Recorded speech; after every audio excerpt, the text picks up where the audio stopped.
ಹರಿ ಓಂ ಶ್ರೀ ಗುರುಭ್ಯೋ ನಮಃ. ಪರಮಗುರುಭ್ಯೋ ನಮಃ. ಶ್ರೀ ಶ್ರೀಮದಾನಂದತೀರ್ಥಭಗವತ್ಪಾದಾಚಾರ್ಯೇಭ್ಯೋ ನಮಃ.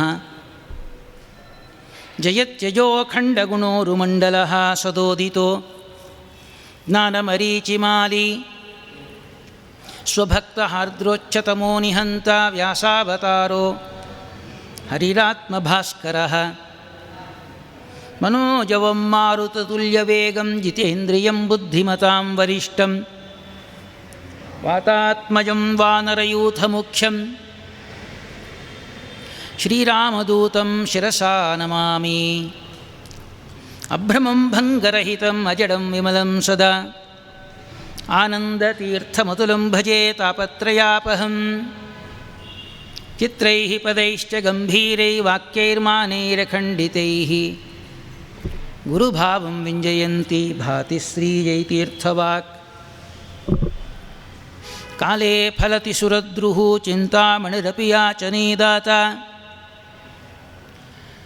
ವರ್ಷತಿ ಸಕಲಮಭೀಷ್ಟಂ ದರ್ಶನಮಾತ್ರಾತ್ ಶ್ರೀಪಾದರಾನ್ಮುನಿಃ. ಅರ್ಥಿಕಲ್ಪಿತಕಲ್ಪೋಯಂ ಪ್ರತ್ಯರ್ಥಿಗಜಕೇಸರಿ. ವ್ಯಾಸತೀರ್ಥಗುರುರ್ಭೂಯಾತಸ್ಮದಿಷ್ಟಾರ್ಥಸಿದ್ಧಯೇ. ತಪೋವಿದ್ಯಾವಿರಕ್ತ್ಯಾದಿ ಸದ್ಗುಣೌಘಾಕರಾನಹಂ ವಾದಿರಾಜಗುರುನ್ ವಂದೇ ಹಯಗ್ರೀವದಯಾಶ್ರಯಾನ್. ಪ್ರಣಮತ್ಕಾಮಧೇನುಂಚ ಭಯತ್ಸುರತರೂಪಮಂ ಶ್ರೀಭಾವಬೋಧಕೃತ್ಪಾದಚಿಂತಾಮಣಿಮುಪಾಸ್ಮಹೇ. ವಂದಾರುಕಲ್ಪತರವೇ ವಾದಿಕೈರವಭಾರವೇ ಶ್ರೀರಾಮಚಂದ್ರಗುರವೇ ನಮಃ ಕಾರುಣ್ಯಸಿಂಧವೇ. ಪೂಜ್ಯಾಯ ರಾಘವೇಂದ್ರಾಯ ಸತ್ಯಧನ್ಮರತಾಯ ಚ ಭಜತಾಂ ಕಲ್ಪವೃಕ್ಷಾಯ ನಮತಾಂ ಕಾಮಧೇನವೇ. ಜಲಜ್ಯೇಷ್ಠನಿಭಾಕಾರಂ ಜಗದೀಶಪದಾಶ್ರಯಂ ಜಗತೀತಲವಿಖ್ಯಾತಂ ಜಗನ್ನಾಥಗುರುಂ ಭಜೆ. ಆಪಾದಮೌಳಿಪರ್ಯಂతం ಗುರುಣಾಮಾಕೃತಿಂ ಸ್ಮರೇತ್. ತೇನ ವಿಘ್ನಾಃ ಪ್ರಣಶ್ಯಂತಿ ಸಿದ್ಧ್ಯಂತಿ ಚ ಮನೋರಥಾಃ. ಹರಿ ಓಂ ಶ್ರೀ ಗುರುಭ್ಯೋ ನಮಃ. ಮಹಾಸನ್ನಿಧಾನಕ್ಕೆ ಸಾಷ್ಟಾಂಗ ನಮಸ್ಕಾರ ಮಾಡಿ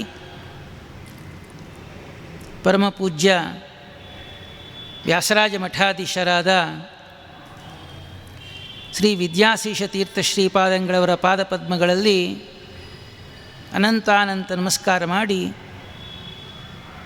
ತಮ್ಮೆಲ್ಲರಿಗೆ ಕೂಡ ಹೃತ್ಪೂರ್ವಕ ಅಭಿವಂದನೆ ಸಲ್ಲಿಸಿ,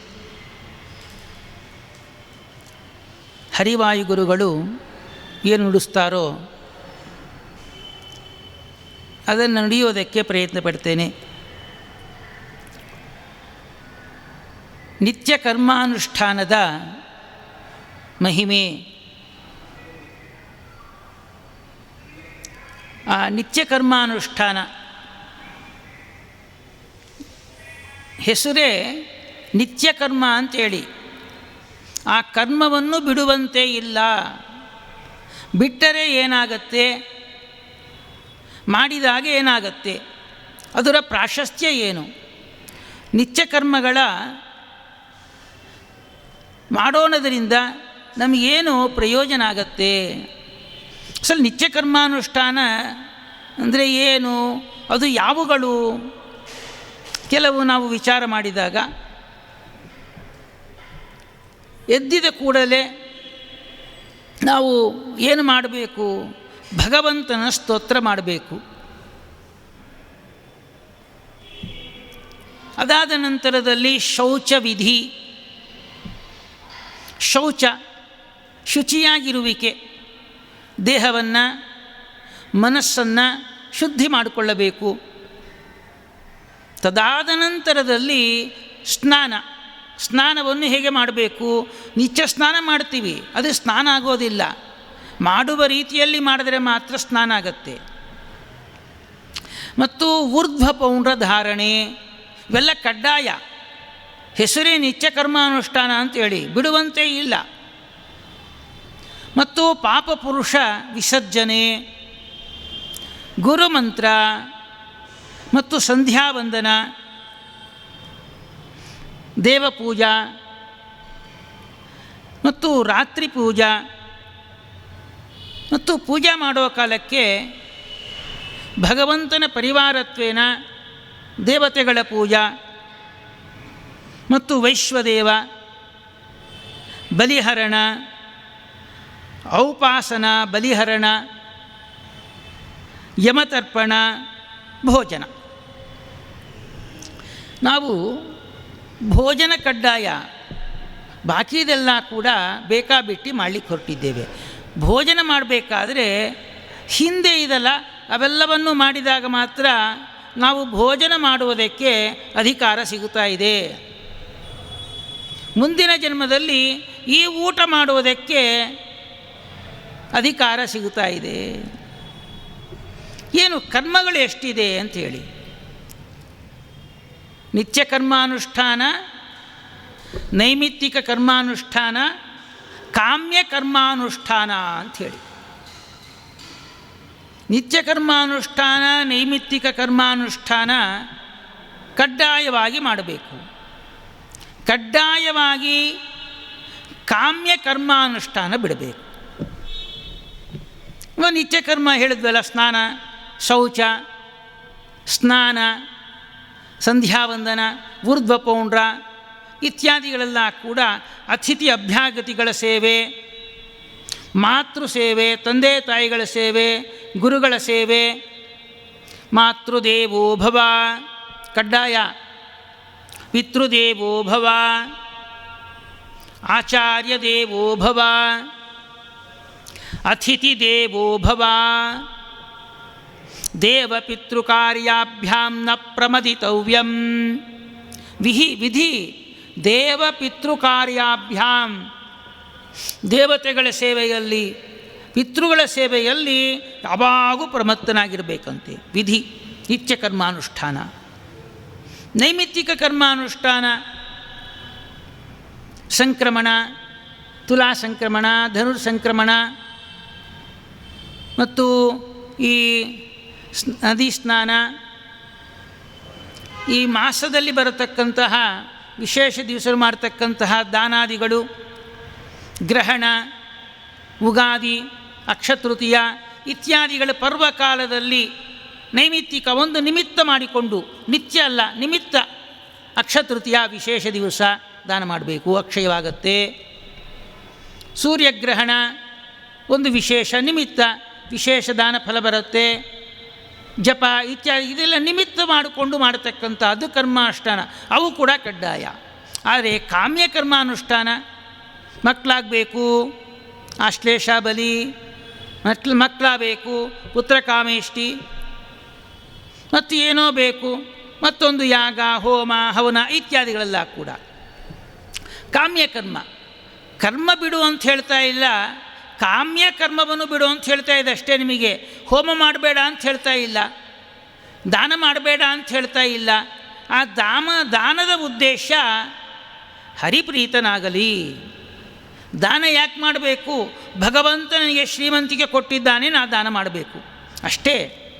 ಆ ದಾನದಿಂದ ಭಗವಂತ ಪ್ರೀತನಾಗಬೇಕು. ದೇಹದಲ್ಲಿ ಶಕ್ತಿ ಇದೆ, ಶಕ್ತಿ ದಾನ.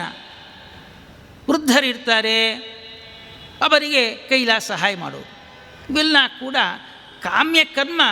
ಕಾಮ್ಯವನ್ನು ಬಿಟ್ಟಾಗ ಅದು ಹರಿಪ್ರೀತನಾಗ್ತಾ ಇದ್ದಾನೆ. ಈಗ ನಾವು ಎದ್ದಾಗಿಂದ ಈ ರೀತಿ ಕರ್ಮಗಳನ್ನು ವಿಂಗಡೆ ಮಾಡ್ತಾ ಇದ್ದಾರೆ. ಆಚಾರ್ಯ ಹೇಳ್ತಾ ಇದ್ದಾರೆ, ಸ್ಮೃತ್ವಾ ಹರಿಂ ಸಮುತ್ಥಾಯ.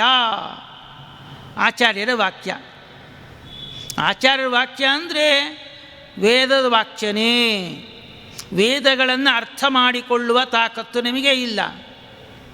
ವೇದಗಳ ಅರ್ಥಗಳನ್ನು ಸರಿಯಾಗಿ ಅರ್ಥ ನೋಡಿಸತಕ್ಕಂತಹ ಮಹಾನುಭಾವರಂದರೆ ನಮ್ಮ ಪರಮ ಪೂಜ್ಯ ಆನಂದ ತೀರ್ಥ ಭಗವತ್ಪಾದರು. ಅವರು ಹೇಳ್ತಾ ಇದ್ದಾರೆ, ಸ್ಮೃತ್ವಾ ಹರಿಂ ಸಂಬುತ್ಥಾಯ. ಹರಿ ಸ್ಮರಣೆ ಮಾಡ್ತಾ ಚೆನ್ನಾಗಿ ಎದ್ದೇಳು. ಸಂಬುತ್ಥಾಯ, ಚೆನ್ನಾಗಿ ಹೇಳೋದಂದರೆ ದಿಢೀರಂತ ಎದ್ದು ಕೊಡೋದಲ್ಲ, ಬಲಗಡೆಯಿಂದ ಎದ್ದೇಳಬೇಕು, ಹರಿಸ್ಮರಣೆ ಮಾಡಬೇಕು. ಹೇಳ್ತಾ ಇದ್ದಾರೆ ಇಲ್ಲಿ, ಪ್ರಾತಃ ಕಾಲದಲ್ಲಿ ಮಂಗಳ ಸ್ವರೂಪಿಯಾದ ಭಗವಂತನ ಧ್ಯಾನ ಮಾಡಬೇಕು. ಏನಾಗತ್ತೆ ಅಂದರೆ ಇಡೀ ದಿವಸ ಮಂಗಳವಾಗತ್ತೆ. ಅಷ್ಟೇ ಅಲ್ಲ, ಏನು ಭಗವಂತನ ಧ್ಯಾನ ಹೇಗೆ ಮಾಡಬೇಕು? ವಿಶ್ವ, ತೇಜಸ, ಪ್ರಾಜ್ಞ, ಈ ಮೂರು ಭಗವಂತನ ರೂಪಗಳನ್ನ ಸ್ಮರಣೆ ಮಾಡಬೇಕು. ಇಲ್ಲಿ ಸ್ಮೃತ್ವಾ ಹರಿಂ, ಹರಿಯನ್ನು ಸ್ಮರಣೆ ಮಾಡಿ ಸಮುತ್ಥಾಯ ಅಂತ. ಯಾವ ಹರಿಯನ್ನು ಸ್ಮರಣೆ ಮಾಡಬೇಕು? ವಿಶ್ವ, ನಮಗೆ ಎಚ್ಚರ ಆಗುವುದಕ್ಕೆ ಯಾರಪ್ಪ ಕಾರಣ ಅಂದರೆ ವಿಶ್ವನಾಮಕ ಭಗವಂತ. ವಿಶ್ವ, ತೇಜಸ, ಪ್ರಾಜ್ಞ ಅಂತೇಳಿ ವಿಶ್ವ. ಆ ಸ್ವಾಮಿ ಸಕಾಲಕ್ಕೆ ನಮ್ಮನ್ನು ಎಬ್ಬಿಸಿದ್ರೆ ಹೇಳ್ತೀವಿ, ಇಲ್ಲದೇ ಇದ್ದರೆ ಮಲಿಗೆ ಇರ್ತೀವಿ. 3:30-4 ಗಂಟೆಗೆ ಎದ್ದು ಎಚ್ಚರಿಕೆ ಆಯಿತು ಅಂಥೇಳಿ ಎದ್ದೇವೆ ಅಂತ ನಾವು ಹೇಳ್ತೀವಿ. ಯಾರನ್ನ ನಾ 3 ಗಂಟೆಗೆ ಎದ್ದಿದ್ದೇನೆ ಅಂತ ಹೇಳ್ತೀರಾ? ಲ್ಯಾಂಗ್ವೇಜ್ ಸರಿಯಾಗಿಲ್ಲ. ಎಚ್ಚರವಾಯಿತು ಅಂತ ಹೇಳ್ತೀವಿ. ಅಂದರೆ ಎಚ್ಚರವಾಯಿತು ಅಂದರೆ ಯಾರೋ ಒಬ್ಬನು ಎಬ್ಬಿಸಿದ್ದಾನೆ ಅಂತ ಅರ್ಥ. ಅಲ್ಲಿ ನಾನೇ ಎದ್ದಿದ್ದೇನೆ ಅಂತಲ್ಲ, ಅಲ್ಲಿಂದೇ ಪ್ರಾರಂಭ. ನಾಹಂಕರ್ತ. ಎಚ್ಚರವಾಯಿತು ನೇನಲ್ಲಿ ಆ ವಿಶ್ವನಾಮಕ ಯಾರಪ್ಪ ಎಬ್ಸಿದ್ದಂದರೆ ಹೆಂಡತಿ ಎಬ್ಸಿಲ್ಲ, ಮಕ್ಕಳು ಎಬ್ಸಿಲ್ಲ, ಮತ್ತೊಬ್ಬರು ಎಬ್ಸಿಲ್ಲ, ವಿಶ್ವನಾಮಕ ಭಗವಂತ ಎಬ್ಸಿದ್ದಾನೆ. ವಿಶ್ವಾಯ ನಮಃ. ವಿಶ್ವಂ ವಿಷ್ಣುರ್ವಷಟ್ಕಾರೋ, ವಿಶ್ವ ಶಬ್ದ ಬರ್ತಾ ಇದೆ ಸಹಸ್ರಂ. ವಿಶ್ವಂ ವಿಷ್ಣುರ್ವಷಟ್ಕಾರೋ, ವಿಶ್ವ ವಿಷಪ್ರವೇಶೆ, ಎಲ್ಲ ಕಡೆ ವ್ಯಾಪ್ತನಾದಂತಹ ಭಗವಂತ ನನ್ನಲ್ಲಿ ವ್ಯಾಪ್ತನಾಗಿ ನನ್ನನ್ನು ಎಬ್ಬಿಸಿದ್ದಾನೆ. ಇದು ಹರಿಂ ಸ್ಮೃತ್ವಾ ಸಮುತ್ಥಾಯ. ಈ ಎಚ್ಚರ ಎದ್ದಾಗಿಂದ ನಾಹಂಕರ್ತ ಎಂಬ ಎಚ್ಚರ ಬರೋದೆ ಹರಿಯ ಅನುಗ್ರಹ. ಹರಿಯ ಅನುಗ್ರಹ ಹೋಯಿತು ಅಂದರೆ, ಅನುಗ್ರಹ ಇಲ್ಲ ಅಂದರೆ ಏನರ್ಥ ಅಂದರೆ ನಾನು ಮಾಡಿದೆ, ನನ್ನಿಂದ ಆಗಿದೆ ಎಂಬುದು ಬರುತ್ತೆ ನೋಡಿ. ಅದು ಯಾವಾಗ ಬಂತೋ ಪ್ರಾರ್ಥನೆ ಮಾಡಬೇಕು, ಸ್ವಾಮಿ ರಕ್ಷಣೆ ಮಾಡು, ಅಜ್ಞಾನದಿಂದ ಹೊರಗೆ ಹಾಕಯ್ಯ ಅಂತ ಕೇಳಬೇಕು. ರೋಗ ಬಂದಾಗ ವೈದ್ಯನ ಭೇಟಿ ಮಾಡ್ತೀವೋ ಇಲ್ಲೋ ನಾವು? ಚಳಿ ಬಂತು, ಜ್ವರ ಬಂತು, ತಲೆನೋವು ಬಂತು, ಹೊಟ್ಟೆಲ್ಲ ತೊಳಸ್ತಾ ಇದೆ, ಡಾಕ್ಟ್ರನ್ನ ಕೇಳ್ತೀವಿ. ಅಥವಾ ಡಾಕ್ಟ್ರು ಕೊಟ್ಟಂತಹ ಪ್ರಿಸ್ಕ್ರಿಪ್ಷನ್ನ ಫಾಲೋ ಮಾಡ್ತೀವಿ. ಹೊಟ್ಟೆ ತೊಳಸೋದು ಅಂದರೆ ನಾನು ಮಾಡಿದ್ದೆ, ತಲೆ ತಿರುಗೋದು ನನ್ನಿಂದೇ ಆಯಿತು, ನಾನು ಜೊತೆ ಇನ್ನೊಂದು ಆಗಿಲ್ಲ ಅಂಬೋದೇ ಇವೆಲ್ಲ ಕೂಡ ವಿಕಾರಗಳೆಲ್ಲ ಕೂಡ. ವಿಕಾರವಾದಾಗ ವೈದ್ಯನ ಯಾವ ರೀತಿ ನಾವು ನೋಡ್ತೇವೋ ಹಾಗೆಯೇ ಇಂಥ ವಿಕಾರಗಳು ಬಂದಾಗ ನನ್ನಿಂದ ಆಯಿತು, ನಾನೇ ಮಾಡ್ತಾಯಿದ್ದೀನಿ ಎಂಬ ವಿಕಾರ ಬಂದಾಗ ಸ್ವಾಮಿಯಲ್ಲಿ ಪ್ರಾರ್ಥನೆ ಮಾಡಬೇಕು.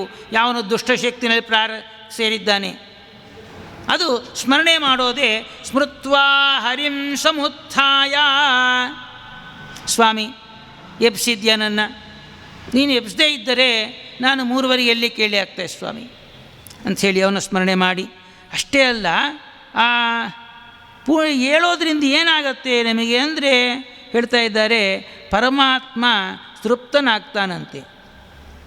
ಪರಮಾತ್ಮನ ಸೇವೆ ಮಾಡೋದಕ್ಕೆ ಪ್ರಾತಃ ಕಾಲ ಅಂತ ಹೇಳಿದ್ದಾರೆ. ದಿವಸದ ಕಡೆಯ ಕಾಲ, ಕಡೆಯ ಭಾಗ.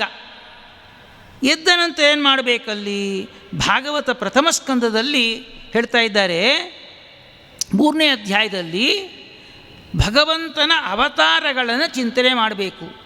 ಎದ್ದ ಕೂಡಲೇ ವಿಶ್ವನಾಮಕ ಭಗವಂತನ ಚಿಂತನೆ ಮಾಡಿ, ಭಗವಂತ ಮಾಡಿದಂತಹ ಸನತ್ಕುಮಾರ, ಮತ್ಸ್ಯ, ಕೂರ್ಮ, ವರಾಹ ಇತ್ಯಾದಿಗಳ ಭಗವಂತನ ರೂಪಗಳ ಚಿಂತನೆ ಮಾಡಬೇಕು. ಸರಿ, ವಿಶ್ವ ಭಗವಂತನ ಚಿಂತನೆ ಮಾಡಬೇಕು ಅಂತ ಹೇಳಿದ್ದೀರಾ, ಅವನು ಹೇಗಿರ್ತಾನೆ? ನಾಮಕ ಭಗವಂತನಿಗೆ 19 ತಲೆಗಳು ಉಳ್ಳವನಾಗಿದ್ದಾನೆ. ಮಧ್ಯದ ತಲೆ ಆ ಗಜಮುಖ, ಅವನಿಗೆ 5 ಕೈಗಳು ಉಳ್ಳವನಾಗಿದ್ದಾನೆ. 4 ಬಾಹುಗಳು, ಸೊಂಡ್ಲೊಂದು, ಏನಾಯಿತು? 5 ಆಯಿತು. ಈ ಕಡೆ 9 ಮುಖ, ಈ ಕಡೆ 9 ಮುಖ, ಕಡ್ಡಾಯ ರೀದು. ನಾವೇನೋ ಆಪ್ಷನಲ್ಲ, ಬೇಕಾದರೆ ಸ್ಮರಣೆ ಮಾಡ್ಬೋದು, ಬಿಟ್ಟರೆ ಬಿಡ್ಬೋದು ಅಂತಲ್ಲ, ಕಡ್ಡಾಯವಾಗಿ ಮಾಡಲಿಕ್ಕೆ ಬೇಕು. ಶಾಸ್ತ್ರ ಹೇಳ್ತಾ ಇದೆ, ಆ ವಿಶ್ವನಾಮಕ ಭಗವಂತನ ಚಿಂತನೆ ಮಾಡಬೇಕು. 19 ಮುಖವುಳ್ಳವನಾಗಿದ್ದಾನೆ ಅವನು. ಈ ಕಡೆ 9 ಮುಖ, ಈ ಕಡೆ 9 ಮುಖ. ಆ ಮುಖಗಳನ್ನ ಯಾಕೆ ಚಿಂತನೆ ಮಾಡಬೇಕು? ಬಲಗಡೆ ಇರತಕ್ಕಂತಹ 9 ಮುಖಗಳಿಂದ ಪುರುಷರಲ್ಲಿ ವ್ಯಾಪಾರ ಮಾಡಿಸ್ತಾನೆ. ಪುರುಷರಿಂದ ಆಗುವ ಕೆಲಸಕ್ಕೆ ಎಚ್ಚರವಸ್ಥೆಯಲ್ಲಿ ವಿಶ್ವನಾಮಕ ಭಗವಂತನ ಬಲಭಾಗದಲ್ಲಿರುವ 9 ಮುಖಗಳಿಂದ ವ್ಯಾಪಾರ. ಹೆಣ್ಣು ಮಕ್ಕಳಲ್ಲಿ ಎಡಭಾಗದಲ್ಲಿ ಇರುವ 9 ಮುಖಗಳಿಂದ ವ್ಯಾಪಾರ. ಯಾಕೆ 9 ಅಂತ ಒತ್ತು ಕೊಟ್ಟು ಹೇಳ್ತಾ ಇದ್ದೀರಲ್ಲ ನೀವು? ಮೊದಲನೇ 3 ಮುಖಗಳಿಂದ ಸಾತ್ವಿಕ ರಾಜಸ, ಸಾತ್ವಿಕ ತಾಮಸ ವ್ಯಾಪಾರಗಳು ನಡೀತಾ ಇದೆ. ಎರಡನೆಯ 3 ಮುಖಗಳಿಂದ ರಾಜಸ ಸಾತ್ವಿಕ, ರಾಜಸ ವ್ಯಾಪಾರ, ರಾಜಸ ತಾಮಸ ವ್ಯಾಪಾರ ನಡೀತಾ ಇದೆ. ಮೂರನೇ 3 ಮುಖಗಳಿಂದ ತಾಮಸ ಸಾತ್ವಿಕ, ತಾಮಸ ರಾಜಸ, ತಾಮಸ ವ್ಯಾಪಾರ ನಡೀತಾ ಇದೆ. ಬಲಗಡೆ ಇರುವ 9 ಮುಖಗಳಿಂದ ಪುರುಷರಲ್ಲಿ ಈ ರೀತಿ ವ್ಯಾಪಾರ ಆಗ್ತಾ ಇದೆ.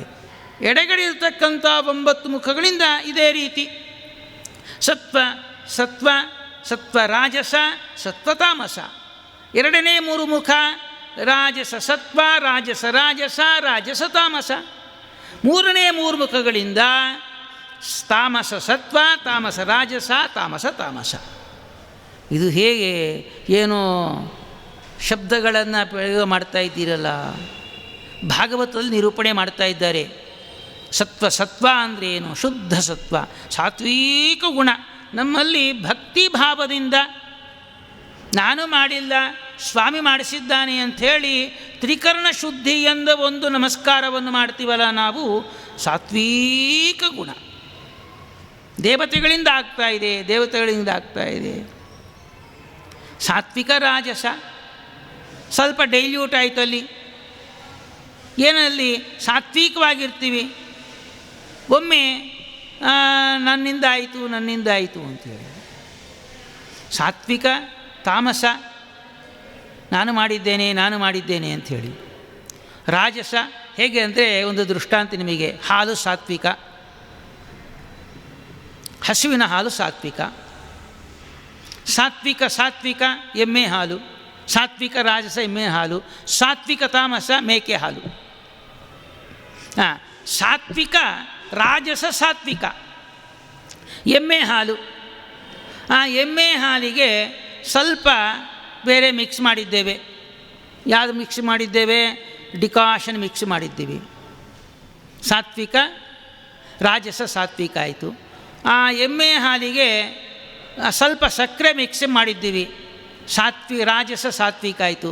ಸ್ವಲ್ಪ ಡಿಕಾಷನ್ ಮಿಕ್ಸ್ ಮಾಡಿದ್ದೇವೆ, ಸಾತ್ವಿಕ ರಾಜಸ ಆಯಿತು. ಸ್ವಲ್ಪ ಇನ್ನಿಷ್ಟು ಬೇರೆದು ಒಂದು ಉಪ್ಪು ಮಿಕ್ಸ್ ಮಾಡಿದ್ದೇವೆ, ರಾಜಸ ತಾಮಸ ಆಯಿತು.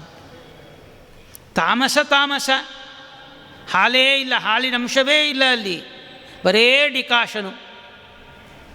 ಆ ತಾಮಸ ಸತ್ವಕ್ಕೆ ಸಕ್ಕರೆ ಸೇರಿಸಿದ್ದೇವೆ, ತಾಮಸ ಸಾತ್ವಿಕ ಆಯಿತು. ತಾಮಸ ರಾಜಸ ಸಕ್ಕರೆಯನ್ನು ತೆಗೆದುಬಿಟ್ಟಿದ್ದೇವೆ, ಏನಾಯಿತು? ತಾಮಸ ರಾಜಸ ಆಯಿತು. ತಾಮಸ ಬರೇ ಕಾಫಿ ಪುಡಿ ತಿಂದಿದ್ದೇವೆ, ತಾಮಸ. ದೃಷ್ಟಾಂತ ನಿಮಗೆ ಅರ್ಥ ಆಗೋದಕ್ಕೆ ಹೇಳಿದ್ದೇನೆ. ಹೀಗೆ ಈ 9 ಮುಖಗಳಿಂದ 19 ಮುಖಗಳಿಂದ ಇಡೀ ಜಗತ್ತಲ್ಲಿರತಕ್ಕಂತಹ ಸಕಲ ಪ್ರಾಣಿಗಳಿಂದ ಆ ವಿಶ್ವನಾಮಕ ಭಗವಂತ ವ್ಯಾಪಾರವನ್ನು ಮಾಡಿಸ್ತಾ ಇದ್ದಾನೆ.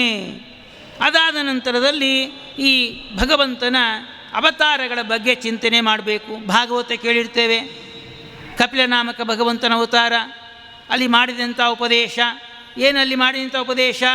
ಅಮ್ಮ, ಸಾತ್ವಿಕವಾಗಿ ಜೀವನ ಮಾಡಬೇಕು, ಎಲ್ಲ ಜೀವರಾಶಿಗಳನ್ನ ಪ್ರೀತಿ ಮಾಡಬೇಕು, ಯಾರನ್ನು ದ್ವೇಷ ಮಾಡಬಾರದು.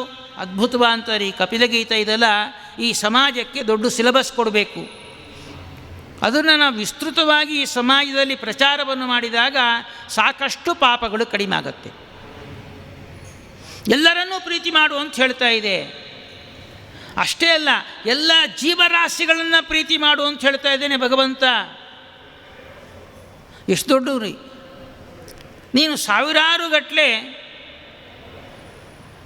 ಅಗ್ನಿಯಲ್ಲಿ ತುಪ್ಪ ಹಾಕೋದಕ್ಕಿಂತಲೂ ಕೂಡ ಒಬ್ಬ ಬ್ರಾಹ್ಮಣನ ಹೊಟ್ಟೆಯಲ್ಲಿ 1 ಸ್ಪೂನು ತುಪ್ಪ ಹಾಕು, 1 ಉದ್ಧರಣೆ ತುಪ್ಪ ಹಾಕು, ನಾನು ತೃಪ್ತನಾಗ್ತಾ ಇದ್ದೇನೆ ಹೇಳಿ ಕೂಡಲೇ ಮತ್ತೊಂದು ಮಾತು ಹೇಳ್ತಾನೆ.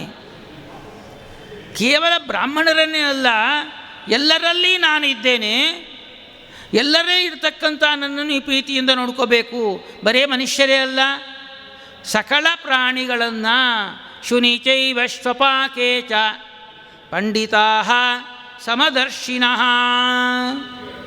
ಎಲ್ಲರಲ್ಲಿ ಭಗವಂತ ಇದ್ದಾನೆ, ಎಲ್ಲರಲ್ಲಿ ನಾನಿದ್ದೇನೆ, ಎಲ್ಲರನ್ನೂ ಕೂಡ ಪ್ರೀತಿ ಮಾಡಬೇಕು. ಅದ್ಭುತವಾದಂಥ ಸಂದೇಶ ರೀ ಅದು. ಇತ್ಯಾದಿಗಳನ್ನು ಚಿಂತನೆ ಮಾಡಿದಾಗ ಎದ್ದು ಕೂಡದೆ ಆ ಕೋಪದ ತಾಪ ಕಡಿಮೆ ಆಗತ್ತೆ, ದ್ವೇಷ ದೂರ ಆಗತ್ತೆ, ಪ್ರೀತಿ ಹತ್ತಿರವಾಗತ್ತೆ. ಇವೆಲ್ಲ ಹತ್ತಿರ ಆದಾಗ ಆರಾಮಾಗಿ ಮನಸ್ಸು ನೆಮ್ಮದಿಯಾಗಿರುತ್ತೆ. ಭಗವಂತನ ರೂಪಗಳ ಚಿಂತನೆ ಮಾಡೋದ್ರಿಂದ ಪ್ರಯೋಜನ ಇದೆ. ಎದ್ದು ಕೂಡಲೇ ಇವೆಲ್ಲ ಮಾಡಬೇಕ್ರಿ. ಎದ್ದು ಕೂಡಲೇ ಬಿಸ್ನೆಸ್ಸು, ಅಲ್ಲಿ ಹೋಗಬೇಕು ಇಲ್ಲಿ ಹೋಗಬೇಕು, ಧಾವಂತ, ದೇವರ ಸ್ಮರಣೆ ಇಲ್ಲ. ಅದಕ್ಕೆ ಜೀವನೆಲ್ಲ ಧಾವಂತ, ಧಾವಂತದಲ್ಲೇ ಪ್ರಾಣ ಹೋಗೋಣ ಆಗೋಗ್ಬಿಟ್ಟಿದೆ. ಪ್ರಾಣ ತಿಳಿದು ಹೋಗ್ಬೇಕ್ರಿ. ಇನ್ನು ಸ್ವಲ್ಪ ಹೊತ್ತಿಗೆ ಪ್ರಾಣ ಹೋಗುತ್ತೆ ಅಂತ ಗೊತ್ತಾಗಬೇಕು. ಇದ್ದಕ್ಕಿದ್ದಾಗೆ ಪ್ರಾಣ ಹೋಗಬಾರ್ದು. ಸಾತ್ವಿಕರ ಲಕ್ಷಣ ಅಲ್ಲ ಅದು. ಹಿಂಟು ಕೊಡ್ತಾನಂತೆ ಸ್ವಾಮಿ, ಸಾಧನೆ ಮಾಡ್ಕೊಂಡು ಹೋಗಬೇಕು. ಏಕಾಏಕಿ ಟ್ರೈನ್ ಬಂದುಬಿಟ್ರೆ ಏರೋದಕ್ಕಾಗತ್ತೇನ್ರಿ ನಮಗೆ? ಏನು ಪ್ರೀ ಇಂಟಿಮೇಷನ್ ಇದೆ, ಸ್ಟೇಷನ್ ನಿಂತ್ಕೊಂಡ್ಬಿಟ್ರೆ ಆಗತ್ತಾ? ಕೆಲವರು ಓಡಲಿಕ್ಕಾಗಲ್ಲ, ಮುದುಕರು ಇರ್ತಾರೆ, ಕಷ್ಟ ಆಗುತ್ತೆ. ಮುಂಚೆನೇ ಹೇಳ್ತಾ ಇರ್ತೇನೆ ರೈಲ್ವೆ ಸ್ಟೇಷನಲ್ಲಿ, ಭಾಗವತ ಧರ್ಮನೇ ಅದು. ಹೀಗೇ ನಾವು ಈ ರೀತಿ ಭಗವಂತನ ಅವತಾರಗಳನ್ನು ಎದ್ದು ಕೂಡಲೇ ಚಿಂತನೆ ಮಾಡಿದಾಗ ಮತ್ತು ಈ ಅಷ್ಟಮ ಸ್ಕಂದದಲ್ಲಿ ಸಮುದ್ರ ಮಥನ ಚಿಂತನೆ ಮಾಡಿದಾಗ ಒಳ್ಳೊಳ್ಳೆ ಸಂದೇಶವನ್ನು ಕೊಡ್ತಾ ಇದೆ. ಆ ಸಂದೇಶಾತ್ಮಕವಾಗಿ ಚಿಂತನೆ ಮಾಡಬೇಕು ನೋಡಿ. ಅದು ಮನಸ್ಸಲ್ಲಿ ಪ್ರಭಾವ ಬೀರಬೇಕು. ಪ್ರಭಾವ ಬೀರಿದಾಗ ಮುಂದಿನ ಕಾರ್ಯಗಳಿರುತ್ತಲ್ಲ, ಅದು ಸಾತ್ವಿಕವಾಗಿ ನಡೆಯುತ್ತೆ. ಹೀಗೆ ಹೇಳಿ ಅಷ್ಟಮಸ್ಕಂದದಲ್ಲಿ ಮತ್ಸ್ಯಾವತಾರ ಕಥೆಯನ್ನು ಚಿಂತನೆ ಮಾಡಬೇಕು. ಈ ಗಜೇಂದ್ರ ಮೋಕ್ಷದ ಕಥೆಯನ್ನು ಕೇಳಬೇಕು.